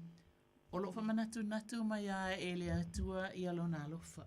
Amen. O nei ei taimi e mawhatia ai tātou. I so se tu e ngā mawhatianga. O nau, o mai ei leo le stūlanga, o le tūlanga lava le whātangata. Amen. O le popole pe ato tuvale. Amen. O nei taluai. E tupule alofa i tu tonu o tātou loto. Amen. O na, abe e se ai lea i taimi o le loto tele. Ia ai o mai ia le loto whaanono. Ia ma le popole, ai whamele whionga le atua. Aua le popole, aua le atua tuvale o tau loto. Amen. Mai ia o tau whātua i le atua. Whātua mai fo i a tau i sule. Amen. Wa fe mai ale so tātou whātua. E le fia mai le atua. Amen. Hallelujah. Aleluia, whai mai. O ai sēna te mawhaia o na ta watu i mea mamana i ova. Amen. Ai ea se na te whaai loa o na vi inga o malawa. Aleluia, whai mai. Amu ia i la tōu o e tausi i ana whaamasinonga o e whai le ami o tonu. O le au noa, whai mai e le au noa o Iova o ia o lo manatu mai ia te oe. E se lele leo manatu o le atua. E wha malosi, e wha mawhanwhana, e wha alota tele. Wala na whiu mai, ia o tau lota te tele. Ma wha atu atu i a te ia. Amen. Lo mātou ta māpa i ai. Wha aftai tele o na ole wala au mai e sia. Mātou te langona ina ia langona whapene i taimi o whainga tā. Amen. Tasi lona. E mātou te mana oai mia i fo ilo mātou wha amalosi i laua whionga mana. Praise the Lord. E whaatupu ai le malosi, e whaatupu ai le lo tele. Le li elo mātou watua. Ua mātou i loa ina. O oe ole atua whaafonga te talo. Amen. E te tali manao. E te whaalata mai e ua whaanonoa. Amen. E te whesoasoani a wae le pupu o a au. E te a apa ane, te a apa atu, e te a apa i fo ma e a apa mai. E te whaatu lai. I oe lea tua, e te tango fia mea o lo o ti ngā o li tino mamana onga o lo o iai. E whaangai o ia e lau o fio. Aleluia, o ani pona aibi o ni ala toto, aleluia. O so onga le tino o le mafufau o le loto o maleanganga. E le aise mea e le au, ia i lau sila whanga malo mana. Awa e te sila fia uma mea ia. Ona o oina e whaia. Aleluia. O oe lamana e whaia le tangata. Na e whaia le tangata i lou lava whaatusa. I oe lea tuolo mātou tuma. E te talo ai mo mana onga olo wa fine. Amene. E te mā ia tua aia. Ia, amene. Aleluia. Ai mai se olo wa fine. E te talo ina fo ina ia whaatupu tele ina ia lona o langa te talo. E whaita wina lea fionga pa ia. Ma klei mai le upo le atua. Le upo le atua e tautala ngia tu malua tu ele mana o lana fionga pa ia. E malo lo ai, e manu ia ai. E tali ai mana onga. Aleluia. E wha alota tele ina ai fo ia. E le ngata ina malo lo ai ia e o ngase ngase. Ai malo lo ai fo ima ia. Awa e wha atupu popole e ma e wha penai fo i. Ona tupu ia langona wha anono. Ai leli ia. A apa i fo apa ane. A apa atu a au mawhana whana. Ia pō mau. Le atua i au lava a au alofa. Ma le mawhana whana le atua. E ta talo ina ia maungi whai ngā malolonga le leo le nei pō. Aleluia. E le ngata ele nei pō. Ai ta mā ea mātou te ole mawala au atu. Ia wha penana wha au au loa le mana o lau wha malolonga. I aso o te toi o le soifua lau whana wha amole mole i o. Wha tupu fo ia te ila te ule nganga o li vi. Pe pese atu ia te oe wa ofio. A mātou vi e te fio ifo. I lau mamalu. O aila se isi e whasanga tau mai. Pe a wha ia fio ifo. Le atu e le mea tātou te ia. Ia lo mātou te māpa iai. Ola nāla mātou bala au le nifia. Alofa ngielo wa fine. E ala ile suafa Isus. Amene. Kiau, papai lava te ofatua. Aleluia. Ia tele lava la fiafi. Ia. Asa i Ia tua, whai manuia ngā malolo le pōti nā. Ai lava. Aleluia. I whatala whātou tata pa au lungo le laina. Talofa. Aleluia. Praise God. Ia. Tulota ta wa enu mela tātou te foni. Tolu fitu tasi lima i watolu, bala au mai so mana onga, te talo mo oe. Amen. Aleluia. Ia. Tu atu o le ate, te talo tu nātu, ele ngang pa ia ilo loto, e te talo i mole nei taimi. Aleluia. Aleluia. Te talo mo tangata mātutua, lo i whale o tangata mātutua, ele ngasa fo i leo tonu a inga. Aleluia. La o mai se upu mai lana fionga pa ia. Aleluia. Perfecto Isaia. E fas e fulu alona fai upu e luas fumala iwa. Nā te avatu le malosi e ua vai. A ua lei se malosi. Nā te whaatupu tele i ai le malosi. Vai matinga ina tā mātutua. O tau lele fo e pā u lava i lātou. A o e whaatalitali i a Iowa. E toi whaafauina lo lātou malosi. E si ia e o lātou apa au e peo a eto. E whemo ei ai le vai. E sāva vali ai le tinga ina. Aleluia, lo mātou tamai o le langi, ia pa ia lava lo suafa ia o mai lo malo, ia whaia lo finangalo i le langi peo na whaia le langi, mātou te siti atu, ta mā matina mātitua i to tono whale mai o te ngata mātitua, i le ngata i leo to tono a inga, so se mea o wha longo mai ai lātou. Ia leo a feta laile atua e ala ila na fionga pa ia. Aleluia, na te avatu le malosi e u vai. A o e wale se malosi, na te whaatupu tele i ai le malosi. Ia ma ua te tu ina atu i le atua e ala ila na wha malolonga mamana. Wa ua feta lailava Iesu Keriso ia o tō o mai atia o tō umai tinga ina maftia venga. O a ue malolo ai o tō ia o tō a moina la wama mai o tō wha o ia tiau. Le anga malu ma le loto maulalo. Ona maua le o tō le malolonga mo te wanganga. O ai avengo fiela na mo lana avenga fo e malolo ia. Aleluia ia wha manuia i ta mama tina matutua o lo wha longo mai le nei tū la. Wa wana o Yesu ke riso lava o yo le ala upumoni ma le ola tātou te sawa tua i le ola i whawau i le suafa Yesu. Amene ma amene.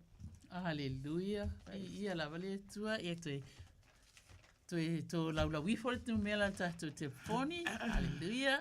Solu fitu tasi lima i vatolu wala au maiso mana onga ta talo mo oe e leo i ua a e tu ina atu i le atua o tātou mana onga i le fiafi. Aleluia. Ia ini ia ini puapuanga o ia i foi ni maseinga. Ia wana o Yesu lava tātou te vala o ia i whainga tāma puapuanga o le nei o langa. Praise God. Amen. Ia ole a o. Paia se isia tātou te talo. Amen. Oi lava se isi o whapena o na whaafonga mai e tai tonu whairoloto o nei to tele lava nisi whai mai. Ai le o vili mai. A ta te alwatu ia whai mai ia da matu whaalongo longo atu. Mai ia whetau i tonu ale mela na lua tau tala mai ia mali mea o la ilu tau loto. Ia ai vi ia le atua. E le o i mātou. Ia a ole atua. Ia e tasili nei tusi e sele fia whai tauina. O le tusi lea ale salamo i se lau. Whai mai ia ala langa ia Iova le lalo langi oma. Amen. Olo o whamanatu mai e le atua. Amen. Aleluia. Po i sau stato wala au. Ia whaatalo whaatu. Talofa. Sau no mai? Ia whaatalo whaatu. Ia te urua paritua. O suiva ai o rea tua, whatever kau whai aku, lau kere whongi ai pisia. Ia, whaftai mōre, hawa noa, whaftai fo i mō whara i au, whapea on tau rongo mai ai pia e rea, taimi me rea taimi tātu honu tatalo. I ai pia rea tua i me rei, marawaro na whea mo i mātou, ia, o mana o ngani Argentina wa matu o yaiti la fainta mai se rabo o mata e mangeso ia ai e di nga fo istabi ia ma se o fada o e mau mai la tarata bai ia maura to wa aiga man to pe talo fai ke ai mai so todo se va to college suan fa fe reiga per faltua ai mai se da mama tira mātua o mātua whero ai pēra wa pēra ia mare karesia a toa wha pēra fo isi au whanau ro ngā ruere ngā le tua tu tau langa ia o lelo uawa maro umi ngā tau sanga maro sui wa aia vi ia le tua. Praise God. Hallelujah. Ese lo tau longo. Ai ele me te fifa ilo atu ia te oi. O te manao, awana i tui, mana tua whapea, o me masangi ale nā. Ia. Ai wha masani loa, i le lei o le tua. Aleluia, vi i o te ma. E le lei wha masani le tua, e ke ai mea ki ngā. Ai ata, pepenga, langa ua maua so ai fo. O ki onwha mai oka, o le mea ngai ma, se o ka ki ngā ke lero o kua o le mea le o masangi ai. Aleluia. Ia. A lolo whai atu lo. Tama, a mai se masani ngā fōua oe maha au le mea lea. O ke le koe masangi mea ki ngā ia. O mea mawai mea ia. Vi ia oe tama. Aleluia. Ai o te fia wha masani i mea e ola mai ate oe. Aleluia, aleluia. E le lei lau upu a wā fo i o le te talo atu o lau upu o le upu le ola. Amen. Aleluia. Vi o tama. A o mea ia masani no tinga, o mawai, o mea mawai mea na, o ese ma. O ese ma o su watwa manu male iskariso. E le lei lau wa ai. O umata. Na au mai ele atua ele ngata ina o wa ai e lana fionga pa ia. Ai o te vava ia tua i le mata ngō fia o uo ma se o whanau. Aleluia. Mau ngā ruenga ma mana na whaia. Vi ia lava oi. Aleluia. O lea tua. O te tatalo ina se masani ngā fōu alo a whine. Hallelujah, hallelujah. Male ola maloloina, male ola fia. Amen. Hallelujah. Hallelujah. Praise God. Hallelujah. E ta talo ina lona langona ina ole a apa atu e au au mawhanawhana. Hallelujah. Hallelujah. Ile su wafa manu malo iskarisa e matua i whaale au ngā ina ngā luenga ale whiri o lo whaalongo longo ma whaapea o ia e malosi ai le ai o ia o le mea whaia ina. Hallelujah. Ile su wafa manu malo Yesu Kirisa o te tautaraina. Ia le va ainga matango fia i ona mata. Hallelujah. E toi whaale leia atoa lana va ai o lana va ai e whaitau waila fionga pa ia le atua. Hallelujah. Hallelujah. Ile su wafa manu malo Yesu Kiriso. Hallelujah. Ai ngata i lea o a uma mea lona tino o lo whapena tama o te tautalangia le mana vaola ala o fio le mana vai fo. Hallelujah. Hallelujah. E pa iatu iai mana. E matuai ave ese ina ai ia mea o lo whapena ona nonofo i tutonu o a ana o lona tino se tu lo. E sāle tino na. E sāle tino le afino le atua. O le tino le afino le atua. O le malu o le nganga pa ia. Hallelujah. Hallelujah. Aua fai o e mawha lave. Ile suafa Yesu Kirisa o le pole nei. O te whaatonu ina ia nganga le anga umo me wha lave. Mai lona tu mua e se o atu le alofi o na vai. Ai abatu e le ola fou malo si fou fia fou. Aleluia, tau talanga fou. Ta talo fou. Aleluia. Awai le lei o e Kiriso. E fou wai mea uma. Aleluia. Aleluia. O mana e feta lai. O au nei o le ala upumoni maleola. Aleluia. Aleluia. A foi na maliu Yesu Kiriso. Ai toi ola mai. E whae loa ia i tātou. E ola. E manuia. Aleluia. Amen. E whaaftailo mātou atua. Aleluia. O te tatalo ina le wha malo longa mana i loa fine o se tina e ana e fia i ate oe. Ai tainu. E tau, e moa ele mata, ai whaina ma a wala te apolo. A ole asole nei, o te whaatonu inai. Toi te ese. Ma le pa aia tina ana. Hallelujah. Hallelujah. O le tina lea, o le afine o le atua. Hallelujah. Amen. O le tina lea, o le tina e ana i le atua. Hallelujah. O le tina fo i e alofa i le atua. Hallelujah. Ai, o nei tama i mea lava e te tau mawhai e whai e so wavanoa. I command you out in the mighty name of Jesus and I rebuke every work that you are doing. This is the temple of God. Ole malu lea ole nganga pa ia. Mai lona tu mua i se o atu lea lofi o na vai. O te tatalo ina fo ile mana lea tua. O lau whau unga. I lona ile mea e whapena i ona tō whaai.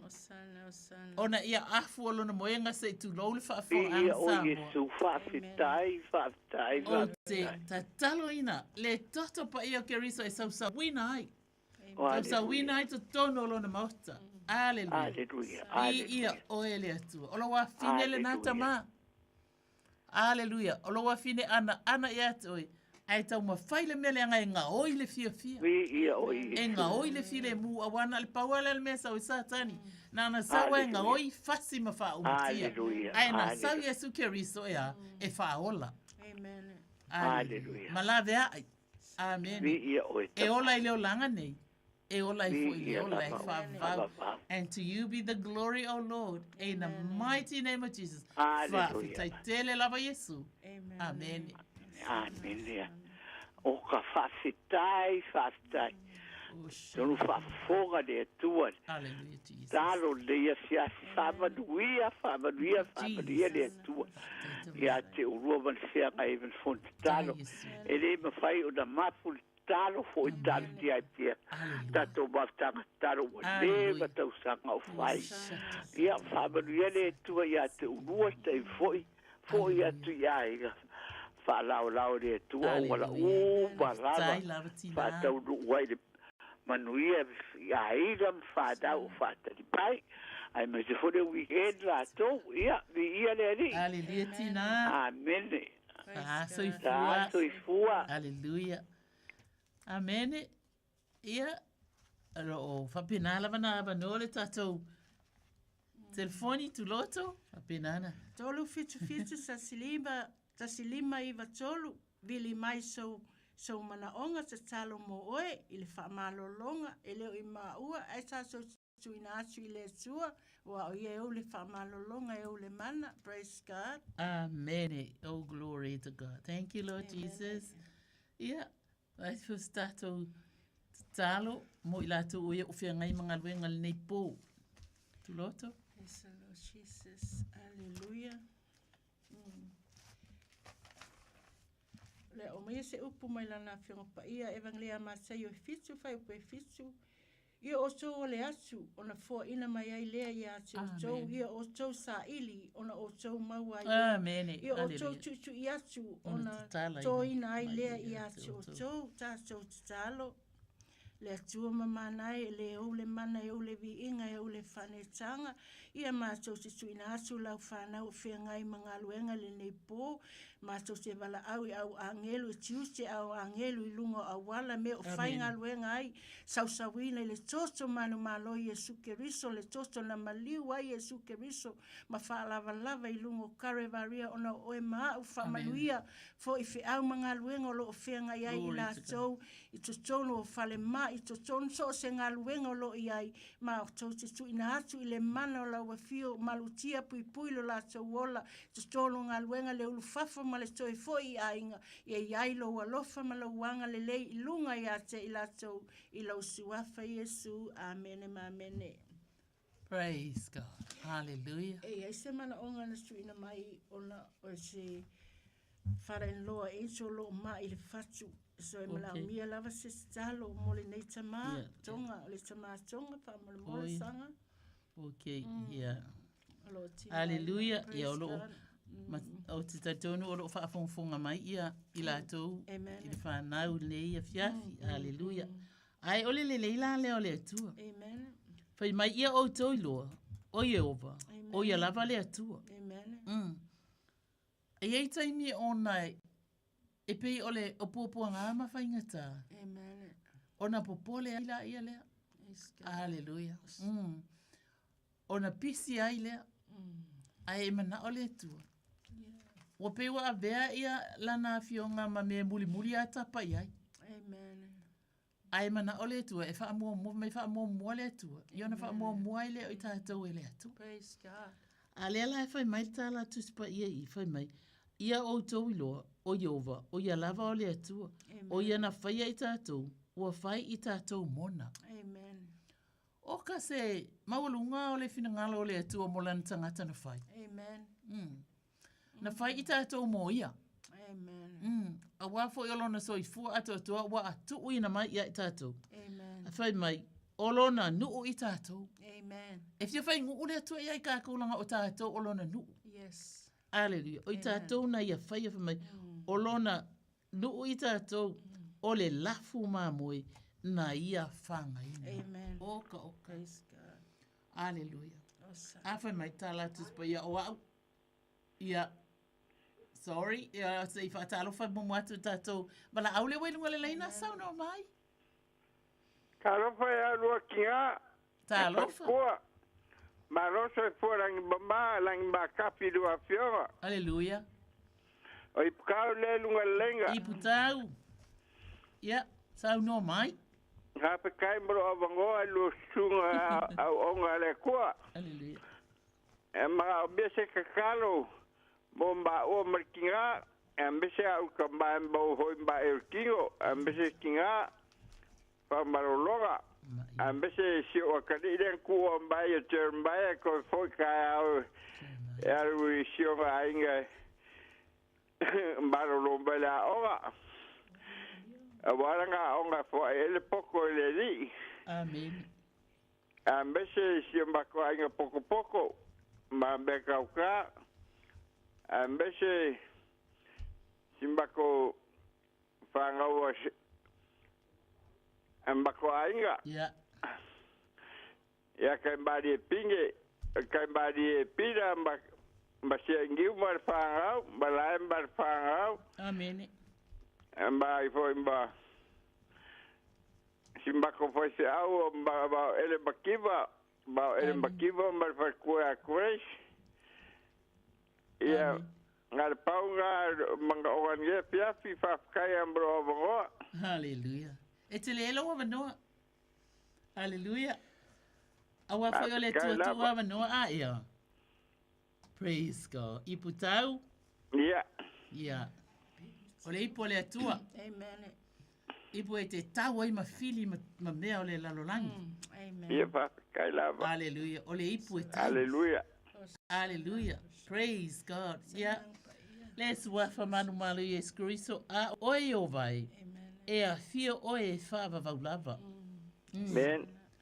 Malea. Male whaamana tunga i a te oi o oi e au tupula ngā lava loa lofa. Amen. Apka Yesu. Wa ai woto e whaamanatu whai mai ole whaamana tunga i a te oi. Praise o oi God. e ova Praise e the au Lord. tupula ngā lava. E talu ai, o loo whaalongo atu. E le tasi se tupulanga o e tā ua mai. O si o a inga. Amen. I o ta mā, matina, matutua. I e fo inisi o lo a inga o whapena o na whaamalolo mai ngā luenga. Amen. Aleluia. Ai le ngata fo i lea, ia o lo o iai fo i whanau. Po le no fo alo. Amen. O lo o whaiae. E se le ti ofa matala tu spa ia e au tu ngā lava lo na wha maoni. A ia. Mboi lava. I oi wha mai o le e o atu lava lo na wha maoni. I lea tupulanga. Ma lea tupulanga. Mboi lava. Saunga. Whai mai e te tu lai mai oi. Aleluia. Whai mai tala tu spa ia. Ile tusi lava lea o te whaita wina atu ia te oi. O se lauma le lua ale salamu. Ale ua o ta whaitau ile foi upu se fulu ma le lua. Whai mai e te tu lai mai oi. E muti vale loa lofa. I siona. Awa. Amen. Praise the Lord. Wa o mai. Aleluia. Wa o mai o na po. E alofa ina ai oia. Wow. Praise God. Wa o lava iona aso. Thank you, Heavenly Father. Your Amen. love and kindness. Oi va ai la e mai wo o mai lava i nei aso. E au tupula ngā lava le alofa o le atua i ate Thank oi. you, Jesus. Te maari so fa manu malu Yesu Keriso. E te Osana, talo i hallelujah. na ai le mana o lau wha malo longa. Tino After fou, Yesu. malosi fou, ola fou, manatu fou. Yesu. Hallelujah. So onga opona aivi fou. Hallelujah. Amen. A waile lei o Yesu Keriso. E fou wai mea uma. Amen. Yo Yesu. Hallelujah. Asana.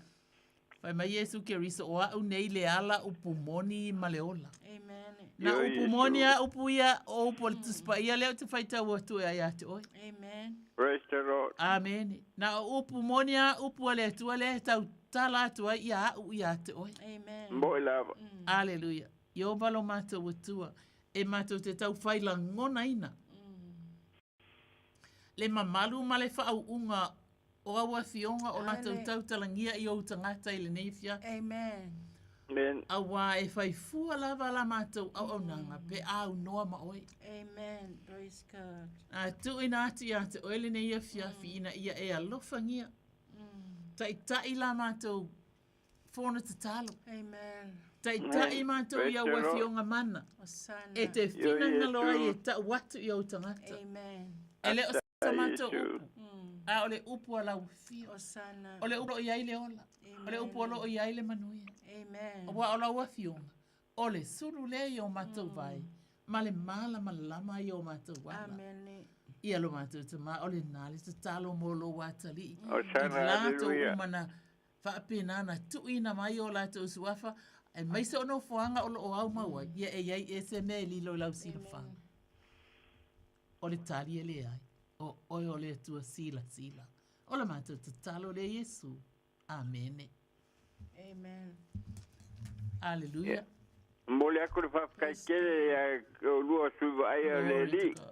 Kalombaka ngofia ngea piap. Amen. Kari kongu lava marfa maongi fa marolonga de di. Afkai lava murkar sanga makango pia nge pia. Ia manguia lava de ko chaunginga nge pia.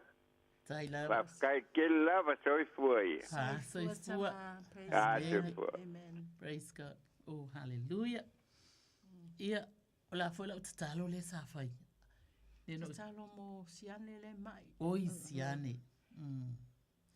Amen. Praise God. E wia na manto le whengai malana malona foi ngangana leona atu nu foi le atu. Amen. Ya e se me po le ala vale tu ai ngangana e sila fia la vai la ufio. Ile sua fa manu malo Yesu Kiristo e te pa iane ai e te pa ia tu le atu. Amen. Tama e mātou te talitonu o le pa ia tu o lo mana. Amen. Mamalo lo ai, la tu te langona ina ai. Sa tu ina atu, ia te oile mana oma. Awa ele o oio se atua whae longa tangata. Yes, Lord. Ai o lau a fio ole atua e alofa fua. Amen. Ma alofa muti vale. Yes. O lau a fio foi.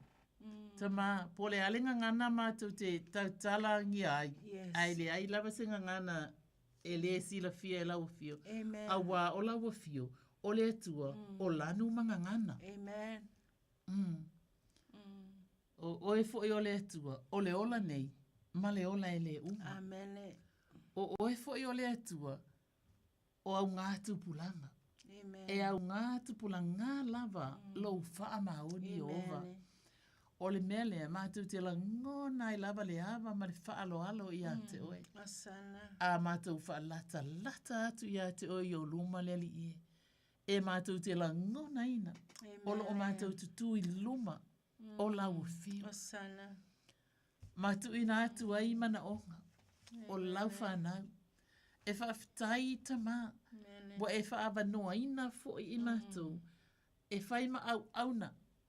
I lau fio. Amen. Mō mana o ngā o tangata. Yes, Lord. Wana I mātou ni tangata I leonga. Ai talwai ona o oe malau upu. Wa e wha o ngai nai I mātou. Amen. Wha a mole mole. E le ngangana I la mātou ngangana. Ai pa I ahane pa I atu pa I fo I ai. Lau mana. I ova e pa I alava oe. Praise God. E pa I alo suafa. E pa ia lo walo pele o Yesu Kiristo. E pa ia lo wanganga pa ia. Ta mā e ngalue atu. Iai ia whapena o na kawaina. Amen. Ia tō whanga ile nei pō. Aleluia. Tutu angelu ma pelu wafi ile atua. Fafo atoa matutonu o le whale. Euru fafo pe euru whale. Whapena ana mā futa ma oelo mātou tama. Amen. Batu le loto fia fia. O wa o le loto fia fia. O le vaila au au ngāia. Amen. Ia se suinga fo. Ele oi mātou. A o oi. A wafo I o oi. E fo wai mea uma. Amen. E fo wai le malos. E fo wai la ngona. Aleluia. E fo wai le whainga malolonga o le neipo. Yo walo mātou atua. Tau ina whina ngalo malie mai lau fio. Ia mātou wosi ngā taulanga e mai se o mātou te talo. E mātou te o atua I lau fio wa o au fio ngana. Whai mai whae loa atu I ate oe. Mea mātou te mana na oai. A wa olo o e manatu mai. Aleluia. Vi ia oe tamale alo mane ngangpa I ono o Yesu. Aleluia. Amen. Praise God. The Lord. Amen. Tolu fitu fitu tasilima I vatolu. Pala au mai I sau manaonga, stalo mo oe I le whaamalolonga. Amen. Telefonia le atua, ia e wala au mai a te au, ona o tali atu lea, ma o whaali atu o mea te tele ma le whangata, o mea wa tatou leilo, a o mea wa saunia le atua, mo lana whanau, e alo lo whaatu I a teia. Praise God. Amen. Ia festata. Aleluia. Ole a o te talo mo nai tangata fui nai leini menu no fuai. Nene. I le o lato te le talitonu fo I le a fionga le atua. Ole a o mai ala le tusil perfecta I sei e fatasi a fai pusful ma le fitu. Mai oe wa tinga ina me matitiva o lo sa ili se vai a ua le ai. Ua matutu o la tau lau fai vai le fia inu. O a ule li o tali atu i ati o tou. O a ule atuo Israelu o te le tu la fo ina o tou. Ua feta lai le ngango le atua mo o tou. Fea lava le mea o tou wha longo mai ai. Fai mai o a ule atuo Israelu o te le tu la fo ina o tou. Tātou te talo. Amene. Lo mātou ta mai o ile langi. Ia pa ia lava lo suafa. Ia o mai lo malo. Ia whaia lo fina ngalo i le lalo langi e peo na whaia le langi. Sa maua mātou whaalongo longo i lau upolo e whetalai le nei fiafi. Whai mai ia o so Ia o tau o mai a te au, o tau umai tinga ina maftia venga, o a fo e malolo ai o tau, ia o tau a moina la uamu, ma ia o tau whaoa i a te au, le anga malu ma le loso maulalo, o na maua le o tau le malolonga mo o tau anganga, ta tau wala au i le atua o fele mea o tau no nofo ai, ua le aini tupe le ai foi le mea e sosoani i ate o tau, o le ua wala au le ngango le atua i ate o tau, fai mai na te le tu la fo ina o tau, o ia o le atua o Israelu, na te pui pui malutia i ate o tau, o ani o tau mana o ngalilo, o le ua festa lai le ngango le atua, festa lai Yesu, o au nei, le ala upumoni ma le ola, e le alua tu lava se tasi le tama, pe a le ui mai ate au, le suapa Yesu, amen, praise God. Oh, glory to God. Hallelujah, Jesus. Ia, whawhitai lava mataiva. Praise the Lord. Mō le talo, ia au te vai atu o le wasau le tāwala au. Ia whātalo whātu. Ia, whawhitai lava. Hallelujah, ui, lela. Ia, o le whatu atau no mai fō, i sa fōi fō. Ia, i le mal whaalo lava o le mea lava e tasi, o mai o le tino. I whapea foi na ia o whanau, whamole, i te paratamu foi au. Hau antima o prema, matangi a eli, manaia, mamotana. I whapea foi ia tua whawhina, mauso, ma whanau uma, a inga si o tua lua, whamole, manaia o kua tueta mama atu tua lo a inga, ia atu whilau lulu, ma. Amene. Mama si ona uso malato pale ainga fa pela e kalesia malato e na ia ta mama tinal e kop from so sani mal e kalesia ato ia ai mai se fo ia fa na o lo pa ia le ngalo pa ia Amen. ala ina lo ngalo mal fa alo lava Hallelujah. Lucky. Ia. Te lo e lo fale tu ia tu. Ia lava. Ai o te Awe te ita pa o tau mawhai whamalosi ati, oi my sister. Te ilo oi. Ia, sau noa. E mana o le atua. E auani e toi whai mai o le mea maasani. Langa o le a maasani, e ile mea le anga ngai whalabelabe a oi. Ai e wha maasani loa i le lofa le atua. Amen. Le atua o la maasani o le lofa tu noa. Amen. A o mea ia le whaati ngā ia kiau. O ke le koe maasangi ai, e soli lalo i o vai. E le su, wafa manu malo i Yesu Keriso. Aleluia. Ta ma, ai si le lo fa maasani atu e. Au mai lau maasani e le lei. E mau ai lo file mu. E mau ai lo olof. Tu sapo le alo fa alungo atu na nganga fa. O ese. O ese ma. Praise the Lord. O ese o au o le malu o le nganga pa i. O sana. Mai lo utu mua ise o atu i la lofi o vai. Te lo e e lo ngona. Ua lewa na e malolo. Ai ua pei o lai fia le mea le whai mai o le kiki ngai. No. Ele su wafa manu malo iskeri so le atua. Mato e wha le anga ina uma mea o awa noa uma i ere tau mawhai. E wha vai vai ele loto le a fine o le atua o te. Pe tou ia te oito so wafa manu malo iskeri. Stauto, esi. O le te mai tailia, ua iai lo langona. Aleluia. E iai lo na nganga i le atua. E alofa i ele atua. Amen. Hallelujah. Yes. Praise God. Amen. Ai, e mana o le atua. E ta watu lo. Ua e malolo. Amen. Ua o fia. Kosa po le alo. E fia lo loto ia Iova. Me ia fia lava o ia Iova. Ona whaia le e ia o mea e mana o ia lo loto. Yes. Whai e tama. O ai mea le o so mai wha lave i kingo le. Paulea. Ua o whaakongu e o eser soa fo Yesu Keriso. Amen. Aleluia. Ele oa ua se no fuanga o ni mea tinga. Oa ua le no fuanga o le nganga pa ia. Amen. Aleluia. O le nganga pa ia o le atua o lo ito tonu ia te au. Mai lo tu mua i se o atu le alofi o vai. O a ua le afine o le atua. A ua tau wha lave iai. O ese nei Martino le atua. Ele su wafa manu malo Keriso. Anu alo ni fali. Le atua. O te talo ina ia sau ina le fale le toto pa o Keriso Yesu. Aleluia. Pape atu Yesu. A fio mai oi. Amen. A fio mai oi, a fio ai tu tonu ia te. Amen. A vea oi ma li ima whaola o lo nei o langa. Aleluia. Whaamangalo ni fale tonu maani mea umala vale atu. Ai a fio mai oi. O oi ole li ipule tu tonu o lo ai. Amen. O oi ole li o le maota o le nei. Amen. Ile su wafa manu malo Yesu Keriso. Aleluia. E iai lo langona le laki. E alofa le atua i atu. E walevana e mafti i mea ia. Ai awana i whaatanga e te apolo. A mata ni whaatu. I am well. I am healed.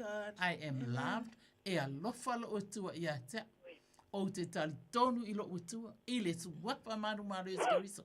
O ame langanga le kale le ngai o so e au ki whaatonu te rese swafa Yesu Keriso. You get out. In the name of Jesus. Awa tu te whaalave lave. I ngā luenga mamana ale atua. Hallelujah. Tama o te tatalo ina i le loto fia i a te ia. Osana. Le su wafa manu malu Yesu Keriso. Amen. Ona alunga o ia afu o to tonu le fale ia sautau ina le toto pa ia o Keriso Yesu. Yes. Hallelujah. O lona a inga o tangata e asi atu. I o lato o atu ma langona le mamalu o Yehova tonu le fale le. Amen. Hallelujah. Ai le ngata i lea, lato te wa, ai le suinga awa o le laki, o le malu o le ngango pa ia. Wa wafionga le tu me o tatou tino, o le malu lea o le ngango pa ia o le tua. Ai tau mua whaile mea lea, e sau e nga oi le file mu. Satani o oi o le mea nga oi. You have nothing to do with this body. Amen. In the name of Jesus. O i lato uma o lo penana o mai ele laki. E ele tonunga, e ele loto alofa te mai tai nei te ma. Amen. Ona e taulongo longo mai a ona olona ainga. O e mātutua. O e la iti. O le ainga lon to lua. O lona ainga. Ai ele mea le sa wifa lave ia te ia. Exactly. O esela i e soa whamanu malu Yesu Keriso. Amen. Wa sausawina lona tino le toto pa ia o Keriso Yesu. Hallelujah. Yehova o e lava o le atu o le manu malo ai le laki. Amen. Manu malo ai lana tau e le mea ro fai. Amen. E ala i le suafa Yesu Keriso. Amen. Amen. Amen. Ia whawhitai telo mea o foi ponta o maile. Hallelujah. Ala male whaalo lava. O lea lava o te tausia. Hallelujah. Le foi sa o wal fale mai. O uma fale mai o wal i wau tai i au kilani. Ia o i North Shore, Green Bay, o i Henderson, o lea lava a male whaalo alo. E o fo i mea ia wa uma na o walo mai tina, ma tutua ma mea o fofo mai Samoa. Ia wa uma fo na o walo a mai vai la au malolo se le katoliko ma. Ia ma lau e kale sia. Ia lava. Ale mea lea ia uia. Amen. E mua mole ftua o. Pa ia ia. So au mai ia lo langa a toa. Ioi, o au e matua. Jesus' name. O tau sia matua o maolo tina malo ma. Gai mo se tasi na o au lava. Ia lea ngā luenga ma anga lea. Au mai o matino a uma le manava tulo malangangana. O fula uma mai au vai ma le ua. Ma le ula ti ngā tui. Ia o lati le fatu au mai fuala au. Fua ese ia mea o fai ai i tali fale mai. Ele foi lá que pensava no talo, é só lua vai a só ele fala mais. E oi, ele fala alo, ele mai o te ana pongo nei folo o wasa le fto atala la ana pongo o toi mai, mas fala alo lava. Ele fa tele so ani mai. Hallelujah. Woman of God. Anga foi tu tu ina mai ana yo ma tu o tu tama pe ona tu sila. Hallelujah. Le la tu tene pa i bili mai mai atia. Yeah. Le lava mal fala alo o ia fai fi au lo la e kale. Amene. Mai nei. Ia e leise me o ia le sa o tau sia la pa. O tau sia mai fo ia la toma. La toma e le nga fatia sa boa sa o tau sia. O le bele na ma le papetai la. O tau sia pia to tuanga ma to tuanga. Io e to fo tuanga alo fo ia ta. We love you, sister. Ia, man pa alo lava fa apetai mo soani. Fali laki. Ia alo lava. Pa mania po ia tu ia o to. Hallelujah. Pa ve to nga lo fa fo I tatu tangata ma le ai ngata ile to se tu ai nga nationality tatu umo. Jesus. Yeah. Ia fa tai lava mo so soani mai. Hallelujah. Le langi ten foto to fo ia tuai. Tai tele alo fa. Ia lo fas foi mo oitina. Sui fua. Hallelujah. Fatalo fatu tatu vala lunga le laina. Talo fatu sanga. Hallelujah. Tai ia fo tatu ma tanga le tula le po. Fa tai tele lava fo mo talia mai le vala. Hallelujah. O misi ar tatu ma tanga ina fo vai atu ona ia tu. Nei foto tau nu mai fale sa uno fula red fale mai vai se tamala ia. Ia. Le uo mo trai no fio le si un tau tonga va tu fa wa tatu ma tanga ta. Pensue tu nei tai mi ro mo. Ia o le fa pe o tai au o le atu e fa ele si un tau tonga. Ia le ala na le vala au atu ia tu to te ia tatu ma tanga talo. E mana tua e se o tama I tato ma tanga pa mole. Ia le whangaluina la vai lato uma whatu le tono nei mau tanga ngase. E mai se poi lato o lo ngā lulu e wa ia la vale. Hori ngā lofa ia I lato ngā lulu e o pungo wa ia tu sol lato wala awina. E mai se se o tamatu e ina ia pa malua ma se u e kale sia ato umalava. Nei tamamti nā matua se yo ina ia lo mwhanau. Alolo ia o onga nei vai tau o sanga e me se fo I o ia ini si tone se o kale si o lo fa tau to dia pe mai tunga e mane tu atu tato ma tanga se tam fa na o nei a inga me se kale si to se tu o lo no fo mau ai e mai se sa mo e tu ina tu tato ma tanga talo fa mo le lava Ia le wala ua tuna I le ava mai wha alo wha ftai tele molo o ava no wha pia ilonga o mau mai Aleluia, kalo whai. Ia vi ia lava le atua tamale alo ma le angapa ia. Le afa fine le pele ale atua. Aleluia. Aleluia. Whalongolongo atu tele mea sa whiawea ia oe. Mole lofa whaatina. Amen. Ioe. Lo mātou wa tua pa I ai. Le suafa manu malo Yesu Kirisa wa e si la fia. Lo wafa fine.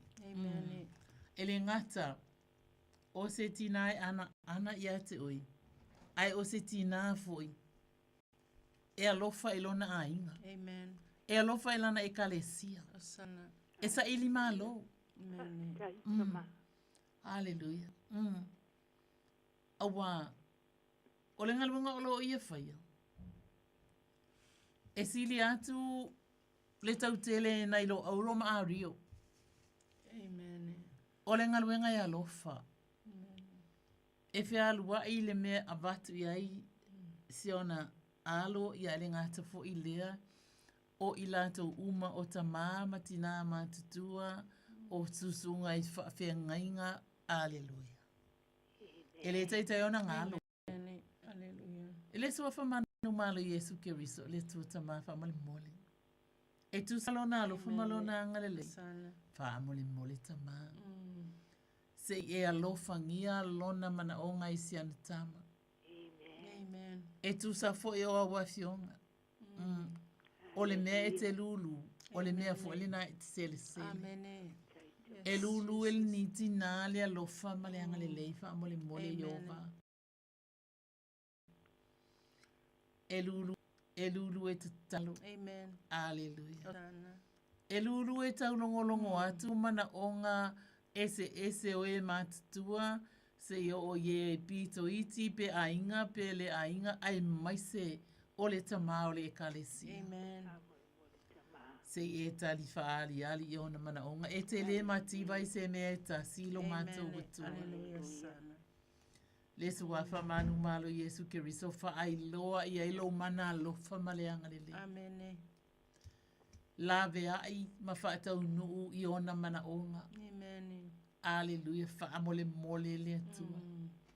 Le atua tali mana o le atua fa fofonga tatalo. Hallelujah. Awa wa fionga foi. Fai mai ole melu lu ole mele na e sele sele. Amen. Na te lulu ina lava le tatalo mo lea mo tangata matutua mo so se tasi o le ekalesia ai mai se ole au na le atua. Amen. Ai mātou te iloa ina fo i le atua, i lou lava taimi. E te le o lilo ia te oila na ngaluenga whai. Amen. Hallelujah. O oio le atua si, oio le atua whafofonga. Amen. O oio le atua lawe ai. Tua fo i e alofa a o au fionga, e le ai lava se alofa e tu sa malena alofa. Amen. Wa awina mailo walo pele, to ata si alo walo pele. Hallelujah. Ai wa e awina mai. Ina ia whaia le tongiola, ia whaia le lawe ina. O tangata le atua. Wha mole mole te ma, wha o popo atu i eilona mga onga. Alleluia. I le suafa manu malu iskeri, so Yesu e le li le ola. Amen. Se isau sa wina. Le tina le nei, wha mole mole. I lo toto pa ia. Ele ngata i le se isau sa wina si ana tama. Amen. Ua whea alua i solo ai. Sana. I lea maotanga se ngase, ma lea maotanga se ngase. O te talo. Amen. Se i wha mole mole lo matu utu. Yes. Se ianga lele i ali i matamaita i fo mai. Amen. O e olo o lato whaia e tonga fitinga. Te maa ea po le alava le poto. A ia wha ai loa i aile ma malu ma le poto o la wafio. Amen. Whai va venga. Sana. Te e ngalue ina se va venga. E ma whai fo i ona e ngalue ina alava le va vena i le tama. Ai ma whai fo i pe a e fina ngaloi. E ngalue ina fo i le va venga. I le ngalue nga mamana. Ali i matamaita i fo mai. Le tua whaftai, whamaniati e la tua unisi o lo o tatalo mo si anta. Whaamole mole e le suwafa manu malu Yesu Kiriso. Se e whaafonga matali manao. E lona mana onga whaamole mole Iova. Hallelujah, sana. Iova e, Iova le tua. Amen. Whaamole mole o lo wa fini. A apa atu i ate oe. Ai te a apa ifo. Amen. Se e umia ona aona lima le atua. E maua ai le mawhana whana. Le lo te tele. Vi oe Iova. Vi ia o Yesu Kiriso e tatalo ina. Ina ia elona lot. Amen. O le loto fia o le vaila au ama. Amen. Whaamana nuia fo i le tama o lo tuto ngase i le su. Whamanu malu Iskeriso. Ma a vatu i venga e laturtina wa i loto fia. Amen. Bi e se me whainga tā ia te o le atua whaaola, o le atua alofa, o le atua whaiva venga, o le atua whamalolo, o le atua whaamanga. Amen. Praise God. Alleluia. Tama ea. Whaamole mole le nāle wala awe ala le swafa Yesu Kiriso. Amen. Te le la wantali mai o le wala au te mana o ngautu ina. Alleluia. Ai manuia te le la wastoi taimi o ngā luenga nei po. Alo fangia le atua sa koa i pele mangu tele. Teletino le loso le mafau pau e sili le anganga. E au nai te ala i tofi matiu te ulo tofi ai le atua e au na mga aluru e ai. Ai o te alo fatele mo tovi nei po vato paso i fua. Paso i futina. Malole te talo tina i le nei a fiafi. masalo le a whaangata mai i le tātou wala au i le tātou mana onga li lungo le tātou YouTube channel. Ia o mana onga ia ona tawalunga i leo le tātou porkalami a te lola le tātou tatalo mulmuli lea. Le tina ia tiresa ene fia maua se tatalo ia mo masiona tina matua. Lai mafuta mai o moli popo mulinga. Moli popo mulianga o lo mafuta mai au se talia. Ia e faa mata fiele tanto por calamel tanto moli mana olina. Ia mai a tira sa ene lungo le tanto YouTube channel tanto por calamel ava man falor. Praise God. Amen. Ia ole apapena ona o te talo atu. Alleluia. Tiresa. Tiresa ene. Tina matua. Ia mamoli popo. Muri anga. Amen. Son. E te tonu e mamaole mele e te vala au mai ai. Amen. Ai e se la le le o le atua. Amen. E le mamao la. Le atua. Le tātou te vala au i hai. Amen. Alleluia. E wha lata mai i a te i tātou. Pai mai, vala au mai. Praise God. Ona o tari atu aile. Pai mai, wha lata mai. Amen. Ona o wha lata atu aile i a te o tō. Amen. Alleluia. Pai mai.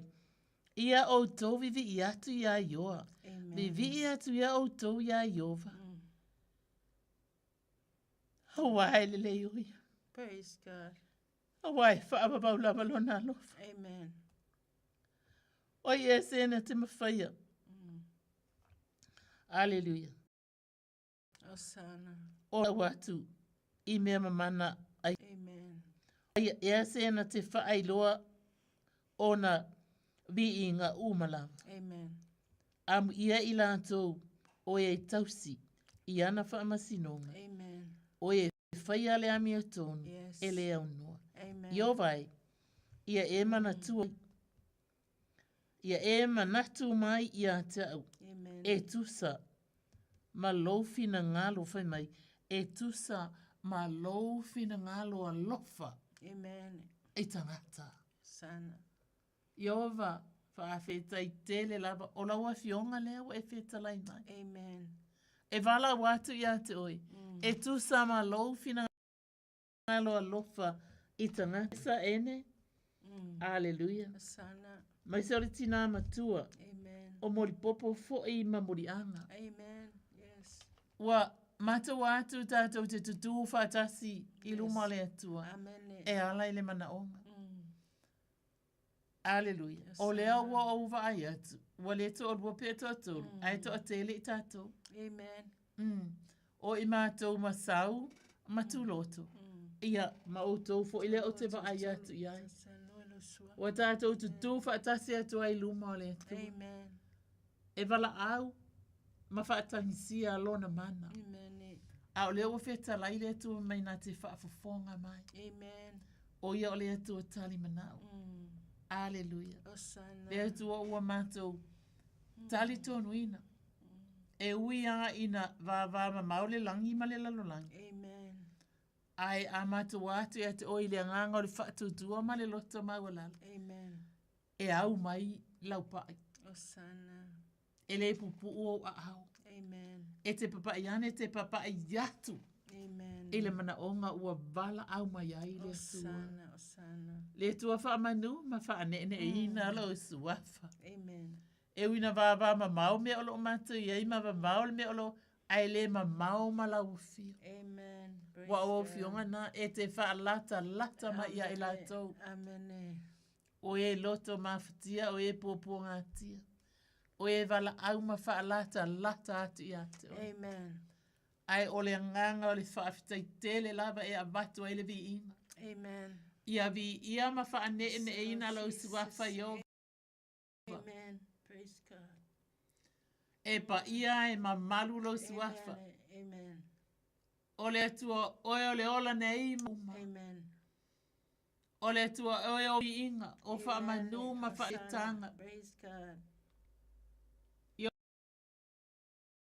o vai. E sili e lava oi. Amen. Ota. Amen. Na e whai angata ilo lava whatusa. Amen. Ma e mana vai fo ia ile mana va ola. Amen. Ona ola ile e mana o mia le atua. Le to e mana tuolo mana va ola. Amen. Praise God. Hallelujah. Toi whawhawina ai le malo te loto fia. A vatu ai le vi inga lau fio i ova. Lo mātou ta māpa i ai. Lea. Amen. E ui ana la mātou ta tālo muli nei. Ai tari tonu ina. Au iai nisi o mana onga o i lātou e whai. O na vala au mai ta mā. E le o umalava. Amen. Lo wanga le lei. E le pu o a au e te a apana. E te a apat. E te a apai fo e te whatu lai. E te whaamalolo e te la vea. Amen. Wai ni whai ngā malanga o le nei pō. La vea i lau fio. Praise God. Whapena fo i le atua o na iai lo walofa tu noa. Amen. I whai ngā malolonga o le pō le nei iso o se tu o le nei lalolangi. O ma whai o na whaafonga mai. Tai atu le soifua male ola. E au lia le tai au o mumua.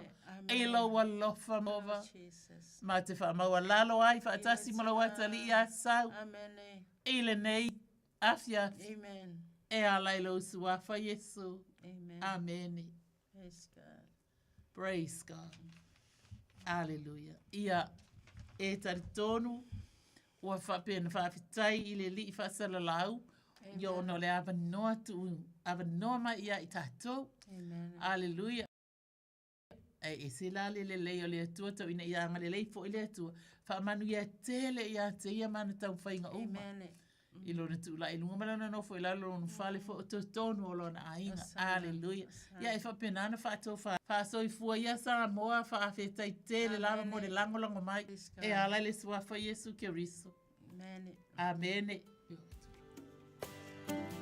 Sa iwa le au spasi tau whaasoi fua Samoa. Hallelujah.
Ole si fonga mantango fi ya fua fiva mose. Ya male avai pese ala worship center ya peona fa fonga mai ile ne ia fiafi ya male tau walunga. Ole tau tua 19 peona ile tanto por clambe ole tatalo mo oi ile ne fo ia fiafi. Mole atule fafteitele ne ia tanto ainga wo mapaanga ilungo le tanto Facebook page male tanto YouTube channel. Ia ona ole fatasi mai le tātou porkalame. Anga leile tua mo o to umalava, ia pe ona maua mai le tātou tautua whapefu o misi atu. Ia se tatalo mo oele ne ia fiafi, ia o sila fia le tua lo mana onga. Whapena ona whaafiloai, ia ma ia ile anga le leio le tua. Ia e ala inga se ngasio le tino pe ona whaata o toliaini o tātou mātua. Tua ase na sina, maisio nisio whanau. Ia manisio tātou tau ainga pe ona iai i ngase o le tino le nei a fiafi ono le tātou teime uti. Ia tūlanga le nā pe ai wale maua o mai e tātou wavanoa. Ia ilungo le tātou laina whatasi malungo le tātou Facebook page ma le tātou YouTube channel.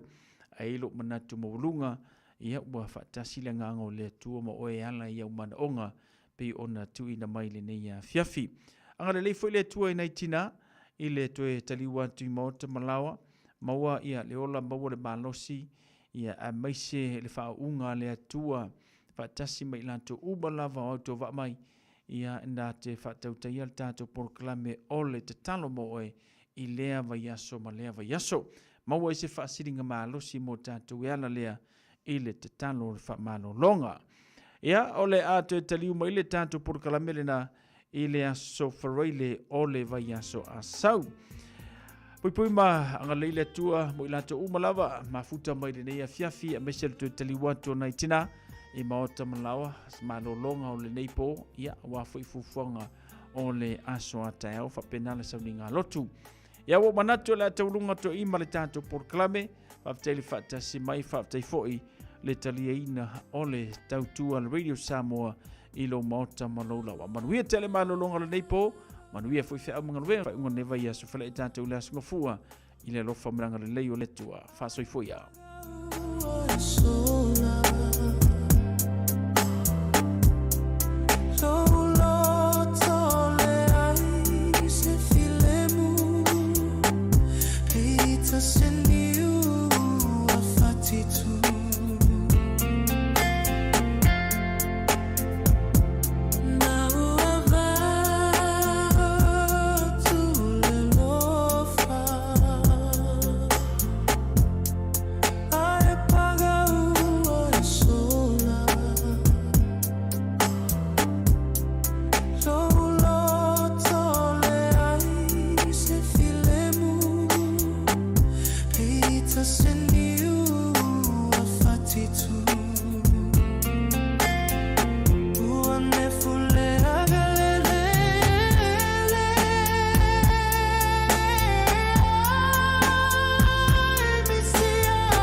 Fia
Esa sala pea y lo ganga.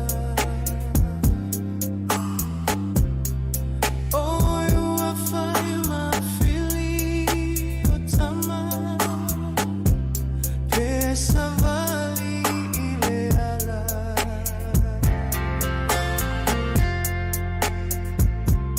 Oh, te lagona pea lo mafana fana.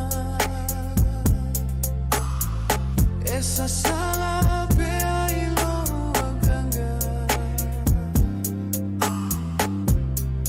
Oh, you will find my feeling utama. Pesa vali ile ala. Sa e malu i lo alofa.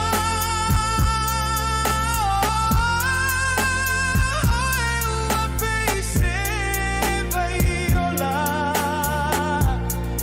Na o te wha peise rosa. Lenei ua inu ne vaiola.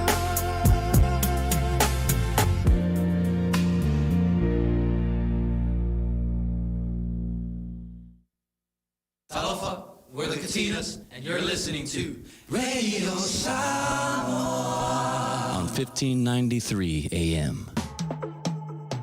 When you